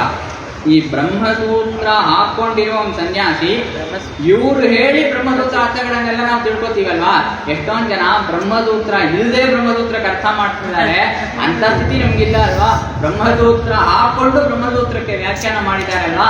ಇಂಥ ಒಂದು ಗುರುಗಳ ಹತ್ರ ನಾವು ವಿಷಯಗಳನ್ನು ತಿಳ್ಕೊಂಡಿದೀವಿ ಅಂದ್ಬಿಟ್ಟು ಒಂದು ಹೆಮ್ಮೆ. ಮತ್ತು ಈಗ ಶಿಖಯ ಶೇಖರ ಚಾಳಿನಂ, ಶಿಖೆ ಇಟ್ಕೋಬೇಕು. ಹೆಂಗೆ ಇದಕ್ಕೆಲ್ಲ ಕೆಲವೊಂದು ವಚನಗಳು ಅವರು ಹೇಳ್ತಾರೆ. ಸಶಿಖಂ ವಪೇತ್ ಅಂದ್ಬಿಟ್ಟು ಹೇಳಿದೆ ಶಾಸ್ತ್ರದಲ್ಲಿ. ಅಂದರೆ ಬಹಿಸೂತ್ರಂ ಅಂದ್ಬಿಟ್ಟು ಒಂದು ಶಬ್ದ ಇದೆ. ಬಹಿಸೂತ್ರ ಇದನ್ನ ತ್ಯಾಗ ಮಾಡಬೇಕು. ಸಶಿಖಂ ವಪೇತ್ ಶಾಸ್ತ್ರದಲ್ಲಿ ಹೇಳಿದೆ. ಅಂದರೆ ಶಿಖೆಯೊಡನೆ ವಪನ ಮಾಡಬೇಕು ಅನ್ನೋ ಪದಕ್ಕೆ ಅರ್ಥ. ಅಂದರೆ ಇದಕ್ಕೆ ಕೆಲವೊಂದು ನ್ಯಾಯಗಳನ್ನೆಲ್ಲ ತೋರಿಸಿ ಶತದೂಷಣಿಯಲ್ಲೇ ಸ್ವಾಮಿ ದೇಶಿಕನ್ ಈ ಪದಗಳೆಲ್ಲ ಹೆಂಗ್ ಅರ್ಥ ಮಾಡಬೇಕು ಅನ್ನೋದನ್ನ ಅವರು ನಿರ್ಧಾರ ಮಾಡ್ತಾರೆ. ಬಹಿಸೂತ್ರ ಅಂದರೆ ಹೊರಗಡೆ ಇರುವ ಸೂತ್ರ ಅನ್ನೋದು ಅರ್ಥ ಮಾಡ್ಬೋದು. ಆದರೆ ಆ ಥರ ಅಲ್ಲ ಅದು. ಬಹಿಸೂತ್ರಂ ಅಂದರೆ ಸೂತ್ರ ಬಹಿರ್ಭೂತಂ ಸಮಸ್ತಂ. ಇದೊಂದು ಬಿಟ್ಟು ಯಜ್ಞೋಪವೀತವನ್ನು ಬಿಟ್ಟು ಮಿಕ್ಕಿದಿರೋದೆಲ್ಲ ಸನ್ಯಾಸ ಮಾಡಬೇಕು ಅನ್ನೋ ಅರ್ಥದಲ್ಲಿ ತಗೋಬೇಕು ಹೊರತು ಹೊರಗಿರುವ ಸೂತ್ರವನ್ನು ನಾವು ತ್ಯಾಗ ಮಾಡಬೇಕು ಅನ್ನೋ ಅರ್ಥ ತಗೋಬಾರ್ದು ಬಹಿಸೂತ್ರ ಅನ್ನೋ ಪದಕ್ಕೆ. ಅದೇ ಥರ ಇದಕ್ಕೆ ಏನು ಮಾಡಿದ್ದಾರೆ, ಸಶಿಖಂ ವಪನಂ ಕೃತ್ವ ಅಂತ ಹೇಳಿದೆ. ಶಿಖೆಯೊಡನೆ ವಪನ ಮಾಡಬೇಕು. ಅದಕ್ಕೆ ಅವರೇನು ಹೇಳ್ತಾರೆ ಇಲ್ಲಿ, ಸಘೃತಂ ಅನ್ನಂ ಭುಂಜೀತ. ನಾವು ಸಾಮಾನ್ಯವಾಗಿ ತುಪ್ಪದೊಡನೆ ಅನ್ನವನ್ನು ಪಾಪದ ಪರವಾಗಿ ಅವರು ಸ್ಮಶಾನದಲ್ಲಿ ವೃಕ್ಷವಾಗ್ತಾರೆ ಅಂತ ಹೇಳಿದೆ. ಹಿಂಗೆಲ್ಲ ಹೇಳಿದೆ ಅಲ್ವಾ. ಹಂಗೆ ಹೇಳಿದಾಗ ನಾನು ಹೆಂಗೆ ಅವ್ರ ಜೊತೆ ವಾದಕ್ಕೆ ಹೋಗ್ಲಿ? ಯಾಕಂದ್ರೆ ನಾನು ವಾದಕ್ಕೆ ಹೋಗ್ಬಾರ್ದು, ನಾನಾಗಿ ವಾದಕ್ಕೆ ಹೋಗ್ಬಾರ್ದು. ಆದರೆ ವಾದಕ್ಕೆ ಹೋಗಿ ಬ್ರಾಹ್ಮಣರನ್ನೇ ಗೆದ್ದರೆ ಸ್ಮಶಾನದಲ್ಲಿ ವೃಕ್ಷವಾಗಬೇಕು ಅಂತೆಲ್ಲ ಹೇಳಿದೆ ಅಲ್ವಾ. ಈಗ ನಮಗೆ ಧರ್ಮವನ್ನು ತಿಳಿಸಿ ಅಂದ್ಬಿಟ್ಟು ಆಚಾರ್ಯರ ಹತ್ರ ಕೇಳ್ತಾರೆ. ಅದಕ್ಕೆ ಹೌದು, ಅದು ಸರಿನೇ. ಆದರೆ ಅದು ನಾವಾಗಿ ವಾದಕ್ಕೆ ಹೋಗ್ಬಾರ್ದು. ಅವರು ವಾದಕ್ಕೆ ಬಂದಾಗ ನಾನು ವಾದ ಮಾಡಲ್ಲ ಅಂತ ಹೇಳ್ಬಾರ್ದು. ಅಲ್ಲಿ ಧರ್ಮ ಸಂಸ್ಥಾಪನೆ ಮಾಡಬೇಕು, ನಮ್ಮ ಸಂಪ್ರದಾಯನ ನಾವು ಉಳಿಸ್ಕೋಬೇಕು. ಅದಕ್ಕಾಗಿ ಇದಕ್ಕೆ ಏನು ಹೇಳ್ತಾರೆ, ಒಂದು ಸಸ್ಯ ಇದೆ. ಸಸ್ಯ ಬೆಳಿಬೇಕಂದ್ರೆ ಅದಕ್ಕೆ ಕಂಟಕ ಆವರಣ ಹಾಕಬೇಕು, ಅದೇ ಬೇಲಿಯೆಲ್ಲ ಹಾಕಬೇಕು. ಅದು ಹಾಕಿದ್ರೆ ಮಿಕ್ಕಿದ ಮೃಗಗಳೆಲ್ಲ ಒಳಗೆ ಬರಲ್ಲ. ಮೃಗಕ್ಕೆ ಹಿಂಸೆ ಮಾಡೋದು ನಮ್ಮ ಉದ್ದೇಶ ಅಲ್ಲ. ನಮ್ಮ ಸಸ್ಯ ಚೆನ್ನಾಗಿರ್ಬೇಕು. ಸಸ್ಯ ಚೆನ್ನಾಗಿರ್ಬೇಕನ್ನೋದಕ್ಕಾಗಿ ನಾವು ಬೇಲಿ ಹಾಕಿದ್ರೆ ಅದಕ್ಕೆ ಮೃಗ ಬಂದು ಸಿಗಾಕೊಂಡ್ರೆ ನಾವೇನು ಮಾಡೋಕ್ಕಾಗಲ್ಲ. ಅದೇ ಥರ ನಾವು ಸಂಪ್ರದಾಯನ ರಕ್ಷಿಸಬೇಕು, ಸಿದ್ಧಾಂತ ಸ್ಥಾಪನ ಮಾಡಬೇಕು. ಅದು ಪರಪಕ್ಷ ನಿಕ್ಷೇಪ ಮಾಡದೇ ಇದ್ರೆ ಸಿದ್ಧಾಂತ ಸ್ಥಾಪನ ಮಾಡೋಕ್ಕಾಗೋದಿಲ್ಲ. ಅದಕ್ಕಾಗಿ ಎಲ್ಲಿ ನಾವು ಮಾಡಬೇಕು ಅಂದರೆ ನಾವಾಗಿ ಹೋಗಿ ಮಾಡಬಾರ್ದು, ಅವರೇ ಕರೆದಾಗ ನಾವು ಒಪ್ಕೊಂಡು ಹೋಗಬೇಕು. ಇಲ್ಲಿ ಇನ್ನೊಂದು ಸಣ್ಣ ವಿಷಯವನ್ನು ಸ್ವಾಮಿ ದೇಶಿಕನ್ ಸೂಚನೆ ಮಾಡ್ತಿದ್ದಾರೆ. ಅವ್ರು ಕೇಳ್ತಾರೆ, ಹಿಂಗೆ ನನ್ನ ಮೇಲೆ ನಿಮ್ಗೆ ಇಷ್ಟೊಂದು ವಿಶ್ವಾಸನ, ನನ್ನ ಕೈಯಲ್ಲಿ ಆಗುತ್ತಾ ಇಂಥ ಕೆಲಸ ಹಿಂಗೆ ಅಂದಾಗ ಅದಕ್ಕೆ ಅವ್ರು ಹೇಳ್ತಾರೆ, ನಾನು ಯತಿಯಾಗಿದ್ದೀನಿ. ಸಾಮಾನ್ಯವಾಗಿ ಯತಿಗಳು ವಾದಕ್ಕೆ ಹೋಗಬಾರ್ದು ಅಂತ ಹೇಳಿದೆ. ನೀನು ಗೃಹಸ್ಥಾಶ್ರಮದಲ್ಲಿ ಇದೆಯಾ, ಅದಕ್ಕಾಗಿ ಶಿಷ್ಯನಾದ ನೀನು ಹೋಗಿ ವಾದ ಮಾಡ್ಬೋದು. ಅದಕ್ಕೆ ನಾನು ಸ್ವತಃ ವಾದಕ್ಕೆ ಹೋಗ್ತಾ ಇಲ್ಲ, ನನ್ನ ಶಿಷ್ಯರಿಟ್ಕೊಂಡು ಇಲ್ಲಿ ವಾದ ನಡೆಸ್ತಾ ಇದ್ದೀನಿ. ಯಾಕೆಂದರೆ ಕ್ಯಾರೆಕ್ಟರೈಸೇಷನ್ ನೋಡಿದಾಗಲೂ ಇವರು ಸಿದ್ಧಾಂತ, ಸ್ವಾಮಿ ದೇಶಿಕನ ವಾದ, ಇವ್ರ ರೂಪದಿಂದಲೇ ವಾದ ನಡೆಸ್ತಿದ್ದಾರೆ. ಅದರಲ್ಲೂ ಏನು ಹೇಳ್ತಾರೆ ಅಂದರೆ, ರಾಮಾಯಣದಲ್ಲಿ ಏನು ಮಾಡಿದ್ರು, ವಿಶ್ವಾಮಿತ್ರರಿಗೆ ರಾಕ್ಷಸರನ್ನು ಕೊಲ್ಲಕ್ಕೆ ಶಕ್ತಿ ಇತ್ತು. ಅವರೇ ಮಾಡಿದ್ರಾ? ಇಲ್ಲ, ರಾಮ ಲಕ್ಷ್ಮಣರನ್ನು ಇಟ್ಕೊಂತಾನೆ ರಾಕ್ಷಸರನ್ನೆಲ್ಲ ಅವರು ನಿಗ್ರಹ ಮಾಡಿದ್ರು. ಅದೇ ಥರ ನನಗೆ ರಾಮ ಲಕ್ಷ್ಮಣ ಸ್ಥಾನದಲ್ಲಿ ನೀನಿದೆಯಾ, ಸ್ವಾಮಿ ದೇಶಿಗೆ ಹೇಳ್ತಿದ್ದಾರೆ, ನೀನು ರಾಮ ಲಕ್ಷ್ಮಣರ ಸ್ಥಾನದಲ್ಲಿದೆಯಾ, ಅದಕ್ಕಾಗಿ ನನ್ನ ಆಜ್ಞೆಯಿಂದ ನೀನು ಹೋಗಿ ಮಾಡು, ಏನು ತಪ್ಪಾಗಲ್ಲ, ನಿನಗೆ ಯಾವಾಗಲೂ ವಿಜಯನೇ ಸಿಗುತ್ತದೆ. ಅಲ್ಲಿ ಹೇಳಿದಾಗ ಸರಿ, ನಾನು ಯಾವ ಥರ ವಾದಗಳಿಗೆ ಯಾವ ಥರ ವಿಷಯಗಳನ್ನೆಲ್ಲ ತಗೋಬೇಕು ಅಂತ ಕೇಳಿದಾಗ ಕೇಳ್ತಾರೆ, ತತ್ರಾಪಿ ಪಾರಾಶರ್ಯ ಶುಕ ಶೌನಕ ಬೋಧಾಯನ ಪ್ರಭೃತಿಭಿ ಪರಿಚಿತಂ ಪಂಥಾನಂ ಆಶ್ರಿತ್ಯ ಪರಮಾರ್ಥದರ್ಶಿ ದೇಶಿಕ ದತ್ತದೃಷ್ಟಿಭಿ ಅಸ್ಮಾಭಿಃ ಪರಿಮಿತ ವಿಶದ ಗಂಭೀರಾಃ ಪಂಚಶಾಃ ಪ್ರಬಂಧಾಃ ಪ್ರಾಭನ್ಸ್ನತ. ನೀನು ವಾದ ಮಾಡೋಕ್ಕೆ ಎಲ್ಲೆಲ್ಲೋ ಹೋಗಿ ವಿಷಯಗಳನ್ನೆಲ್ಲ ಹುಡುಕಬೇಕಾಗಿರೋ ಒಂದು ಪ್ರಸಕ್ತಿನೇ ಇಲ್ಲ. ಏಕೆಂದರೆ ನನ್ನ ಗ್ರಂಥಗಳಲ್ಲೇ ಇದೆ. ಎಂಬೆರುಮಾನರಿಗೆ ಅವರು ಹೇಳಿದ ಆಜ್ಞೆಯನ್ನು ಶ್ರೀಭಾಷ್ಯಕ್ಕೆ ಈ ಭಾಷಿತ್ತು ಪ್ರವೃತ್ತಿರ್ತಾರೆ. ಶ್ರೀಭಾಷ್ಯವನ್ನು ಓದಿದರೆ ಸಾಕು, ಇವ್ರು ಬೇಕಾಗಿರುವ ಎಲ್ಲನೂ ಸಿಗುತ್ತದೆ. ಯಾವ ವಾದಿಗಳನ್ನು ಗೆಲ್ಲಕ್ಕೂ ಬೇಕಾಗಿರುವ ವಿಷಯಗಳೆಲ್ಲ ಶ್ರೀಭಾಷ್ಯದಲ್ಲಿದೆ. ಅದನ್ನು ಚೆನ್ನಾಗಿ ತಿಳ್ಕೋಬೇಕು. ತಿಳಿದಂತೆ ವಾದ ಅದಕ್ಕೆ ಹೇಳ್ತಾರೆ. ಇದರಲ್ಲಿ ಯತಿರಾಜ ಸಪ್ತದಲ್ಲಿ ಕರ್ಣೇಶ ಏಷ ಕವಿತಾರ್ಕಿಕ ಸಿಂಹನಾದ ಅಂದ್ಬಿಟ್ಟು ಅವರ ಕಿವಿಯಲ್ಲಿ ಹೋಗಿ ನಾನೇನು ಅರ್ಥನೂ ಹೇಳಬೇಕಾಗಿಲ್ಲ, ಎಂಬೆರುಮಾನಾರ್ ಹಿಂಗೆ ಹೇಳಿದ್ದಾರೆ, ಶ್ರೀಭಾಷ್ಯದಲ್ಲಿ ಹಿಂಗೆ ಹೇಳಿದ್ದಾರೆ ಅನ್ನೋ ಅವರ ಮಾತುಗಳನ್ನೇ ನಾನೊಂದು ಗಿಳಿಯಂತೆ ಹೋಗಿ ಹೇಳಿದರೆ ಸಾಕು, ನನಗೆ ದಯ ಸಿಗುತ್ತೆ. ನನ್ನ ಪರಿಶ್ರಮ ಏನು ಬೇಕಾಗಿಲ್ಲ, ಬೇಕಾಗಿರೋ ಪರಿಶ್ರಮ ಎಲ್ಲ ಶ್ರೀಭಾಷ್ಯದಲ್ಲಿ ಅವ್ರು ಮಾಡಿಬಿಟ್ಟಿದ್ದಾರೆ ಅಂದ್ಬಿಟ್ಟು. ಅದಕ್ಕೆ ಇಲ್ಲಿ ಸಾಕ್ಷಾತ್ ಭಗವದ್ ರಾಮಾನುಜರೇ ತಮ್ಮ ಕೃತಿಗಳ ಬಗ್ಗೆ ಹೇಳ್ಕೊತಾರೆ. ತಮ್ಮ ಕೃತಿಗಳು ಹೆಂಗಿದೆ ಅಂದರೆ ಪರಾಶರ ಪಾರಾಶರ್ಯ ಶುಕ ಶೌನಕ ಬೋಧಾಯನ ಪ್ರಭೃತಿಭಿ ಪರಿಚಿತಂ ಪಂಥಾನಮಾಶ್ರಿತ್ಯ. ಇವ್ರು ಬರೆದಿದ್ದಾರಲ್ವಾ, ಇವ್ರು ಬರೆದಿರೋದಕ್ಕೆ ಕೆಲವೊಂದು ಆಚಾರ್ಯರು ಇವರನ್ನ ಕಟಾಕ್ಷ ಮಾಡಿದ್ದಾರೆ. ಯಾರನ್ನ? ಭಗವದ್ ರಾಮಾನುಜರನ್ನ. ಅವರು ಕಟಾಕ್ಷ ಮಾಡಿದಾರಲ್ವ ಆಚಾರ್ಯರು, ಅವರು ಎಂಥ ಆಚಾರ್ಯರೆಂದರೆ ಇಂಥ ಮಾರ್ಗದಲ್ಲಿ ಬಂದಿರೋರು. ಪರಾಶರರು, ಪಾರಾಶರ್ಯರು. ಪಾರಾಶರ ಅಂದರೆ ವೇದವ್ಯಾಸರು. ಪರಾಶರ, ಪಾರಾಶರ್ಯ, ಶುಕ, ಶೌನಕ, ಬೋಧಾಯನ. ಸ್ವಾಮಿ ಹೇಳಿದರು ಬೋಧಾಯನ ವೃತ್ತಿ ಬಗ್ಗೆ ಎಲ್ಲ ಹೇಳಿದರು. ಇತ್ಯಾದಿ ಬೋಧಾಯನ ವೃತ್ತಿ ಇಷ್ಟೂ ಗ್ರಂಥಗಳನ್ನೆಲ್ಲ ನೋಡಿ, ಇಷ್ಟೂ ಗ್ರಂಥಗಳು ಯಾವ ಮಾರ್ಗವನ್ನು ತೋರಿಸ್ತಿದೆಯೋ ಆ ಮಾರ್ಗವನ್ನು ಅನುಸರಿಸಿ ಬಂದವರು ನನ್ನ ಗುರುಗಳು. ಅಂದರೆ ಇವ್ರು ಯಾರ ಬಗ್ಗೆ ಹೇಳ್ತಿದ್ದಾರೆ? ನಾಥಮುನಿಗಳು, ಆಳನಂದ, ಇವ್ರ ಬಗ್ಗೆ ಹೇಳ್ಕೊಳ್ತಿದ್ದಾರೆ. ಅಂಥ ಪರಮಾರ್ಥದರ್ಶಿ ದೇಶಿಕಾಹ. ಏಕೆಂದರೆ ನಾಥಮುನಿಗಳನ್ನ ಯೋಗ ಮಾಡಿ ಭಗವಂತನ ಸಾಕ್ಷಾತ್ಕರಿಸುವಷ್ಟು ಅವರಿಗೆ ಶಕ್ತಿ ಇತ್ತು. ಅದಕ್ಕೆ ಪರಮಾರ್ಥದರ್ಶಿಗಳಾಗಿದ್ದರು. ಪರಮಾರ್ಥದರ್ಶಿ ದೇಶಿಕಾಹ. ಅಂತಹ ಆಚಾರ್ಯರು ನನ್ನನ್ನು ಕಟಾಕ್ಷ ಮಾಡಿದ್ದಾರೆ ಅಂದ್ಬಿಟ್ಟು ಭಗವದ್ ರಾಮಾನುಜರು ಹೆಮ್ಮೆಯಿಂದ ಹೇಳ್ಕೊತಿದ್ದಾರೆ. ಅಂಥವರು ಕಟಾಕ್ಷ ಮಾಡಿ ದೇಶಿಕ ದತ್ತ ದೃಷ್ಟಿಭಿ ಅಸ್ಮಾಭಿ ಅವರು ಕಟಾಕ್ಷ ಮಾಡಿದ್ದಾರೆ. ಅಂದರೆ ನನ್ನ ಗ್ರಂಥದಲ್ಲಿ ಅಪಾರ್ಥಗಳೇನು ಇರುವುದಿಲ್ಲ. ಅದಕ್ಕಾಗಿ ನನ್ನ ಗ್ರಂಥಗಳಿಂದಾನೇ ನೀನು ವಿಷಯಗಳನ್ನು ತಗೊಂಡು ವಾದಕ್ಕೆ ಹೋಗ್ಬೋದು. ಅದರಲ್ಲೂ ಹೇಳಿದಾಗ ಪರಿಮಿತ ವಿಷದ ಗಂಭೀರಾಹ. ಇದರಲ್ಲಿ ಪರಿಮಿತವಾಗಿದೆ. ತುಂಬ ಎಷ್ಟೊಂದು ಜನ ದೊಡ್ಡದಾಗಿ ಗ್ರಂಥ ಬರೀತಾರೆ. ಎಂಬೆರುಮಾನ ಶ್ರೀಭಾಷ್ಯ ನೋಡಿದ್ರೆ ಏನು ಒಳ ಅಂತ ಏನಿರಲ್ಲ. ಎಷ್ಟು ಬೇಕೋ ಟು ದಿ ಪಾಯಿಂಟ್ ಅಷ್ಟೇ ಇರುತ್ತೆ. ಅದಕ್ಕಾಗಿ ಪರಿಮಿತ, ಅದು ವಿಶದವಾಗಿರುತ್ತೆ. ಎಲ್ಲಿ ಯಾವ ಅಂಶವನ್ನು ವಿಶದೀಕರಿಸಬೇಕೋ ಅಲ್ಲಿ ಎಕ್ಸ್ಪ್ಲೇಷನ್ ಇರುತ್ತೆ. ಮಿಕ್ಕಿದ ಕಡೆ ಎಲ್ಲ ಇನ್ನೊಬ್ರು ಒಂದು ಅರ್ಥವನ್ನು ಹೇಳಿದ್ದಾರೆ ಅಂದರೆ ತಿರ್ಗಾ ನಾನು ಅರ್ಥವನ್ನೇ ಹೇಳ್ತೀನಿ ಅನ್ನೋದೆಲ್ಲ ಮಾಡಲ್ಲ. ಅವ್ರು ಹೇಳಿದಾರಾ ಆ ಅಂಶನ ಹಂಗೆ ತಗೊಳ್ಳೋಣ. ಯಾವ ಅಂಶದಲ್ಲಿ ಬದಲಾವಣೆ ಬೇಕೋ ಅಲ್ಲಿ ಮೊದಲು ಟಿಪ್ಪಣಿ ಬರೀತಾರೆ, ಅಷ್ಟೇ ಇರುತ್ತೆ. ಪರಿಮಿತ ವಿಷದ ಗಂಭೀರಾಹ ಪಂಚಶಃ ಪ್ರಬಂಧಾಹ. ಪಂಚಶಃ ಅಂದರೆ ಪಂಚವ ಷಡ್ವ ಅಂತ 5 6. ಸಾಮಾನ್ಯವಾಗಿ ನಮ್ಗೆ ಗೊತ್ತಿರೋ ಹಾಗೆ ಎಂಬೆರುಮಾನ ಬರೆದಿರೋ ಗ್ರಂಥಗಳು 9. ಇವರೇನಪ್ಪ 5 6 ಅಂತ ಹೇಳ್ತಿದ್ದಾರೆ ಅಂದರೆ ಇಲ್ಲಿ ವಾದಕ್ಕೆ ಏನು ಉಪಯೋಗ ಆಗಬೇಕೋ ಅಷ್ಟು ಮಾತ್ರ ಇಲ್ಲಿ ಗಣನೆ ಮಾಡಿದ್ದಾರೆ. ಅಂದರೆ ಅವರು ಬರೆದಿರೋ ಗ್ರಂಥಗಳಲ್ಲಿ ವೇದಾಂತ ದೀಪ, ವೇದಾಂತ ಸಾರ, ಶ್ರೀಭಾಷ್ಯ, ಗೀತಾಭಾಷ್ಯ ಮತ್ತು ಗೀತಾಭಾಷ್ಯ, ಈ 5 ಗ್ರಂಥಗಳು ವಾದಕ್ಕೆ ಬೇಕಾಗಿರೋದು. ಮಿಕ್ಕಿದು ಗದ್ಯತ್ರಯ 3 ನಿತ್ಯ ಗ್ರಂಥ, ಇವೆಲ್ಲ ಅನುಷ್ಠಾನಕ್ಕೆ. ಅದಕ್ಕೆ 5 6 ಅಂತ ಹೇಳಿದ್ದಾರೆ. ಈ 5 ಒಂದು ಕಡೆ, ಈ ಮಿಕ್ಕಿದಿರುವ 4 ಸೇರಿಸಿ ಒಂದು ಗುಂಪಾಗಿ ನಾವು ಇಟ್ಕೋಬೇಕು. ಇದನ್ನು ಸೇರಿಸ್ಕೊಂಡ್ರೆ 6 ಆಗುತ್ತೆ. ಹಂಗಿಲ್ಲ ಅಂದರೆ 5. ವಾದಕ್ಕೆ ನಿಮಗೆ ಬೇಕಾಗಿರೋದು 5 ಇದ್ದರೆ ಸಾಕು. ಅಲ್ಲೇನಾದರೂ ಅವರು ಅನುಷ್ಠಾನದ ಬಗ್ಗೆ ನಾನು ಕೇಳಿದರೆ ಗದ್ಯದಲ್ಲಿದೆ. ಇನ್ನೊಂದು ಏನಂದರೆ ವಾದಗಳಲ್ಲಿ ರಹಸ್ಯವಾದ ವಿಷಯಗಳನ್ನೆಲ್ಲ ಹೇಳಲ್ಲ. ಅದಕ್ಕೆ ಶರಣಾಗತಿ ಗದ್ಯವೋ ನಿತ್ಯವೋ ಇವೆಲ್ಲ ರಹಸ್ಯವಾದದ್ದು. ರಹಸ್ಯವಾದದನ್ನ ವಾದದಲ್ಲಿ ಹೇಳಬಾರ್ದು ಅಂದಿದೆ. ಅದು ಬರೀ ಅದಕ್ಕೆ ಮಡಪ್ಪಳ್ಳಿ ಒಂದ ಮಣಂ ಎಂಬ ವಾರ್ತೆಯು ಮನೆಯಲ್ಲೇ ಅಂತ ಸ್ವಾಮಿ ದೇಶಿಕನ್ ಹೇಳ್ತಾರೆ. ಇದೆಲ್ಲ ರಹಸ್ಯವನ್ನು ರಹಸ್ಯವಾಗಿ ಹೇಳಬೇಕು, ಸದಸ್ಯವಾಗಿ ಹೇಳಬಾರ್ದು. ಹಾಗಾಗಿ ವಾದಕ್ಕೆ ಬೇಕಾಗಿರೋದು ವಿಸ್ತಾರವಾಗಿ 5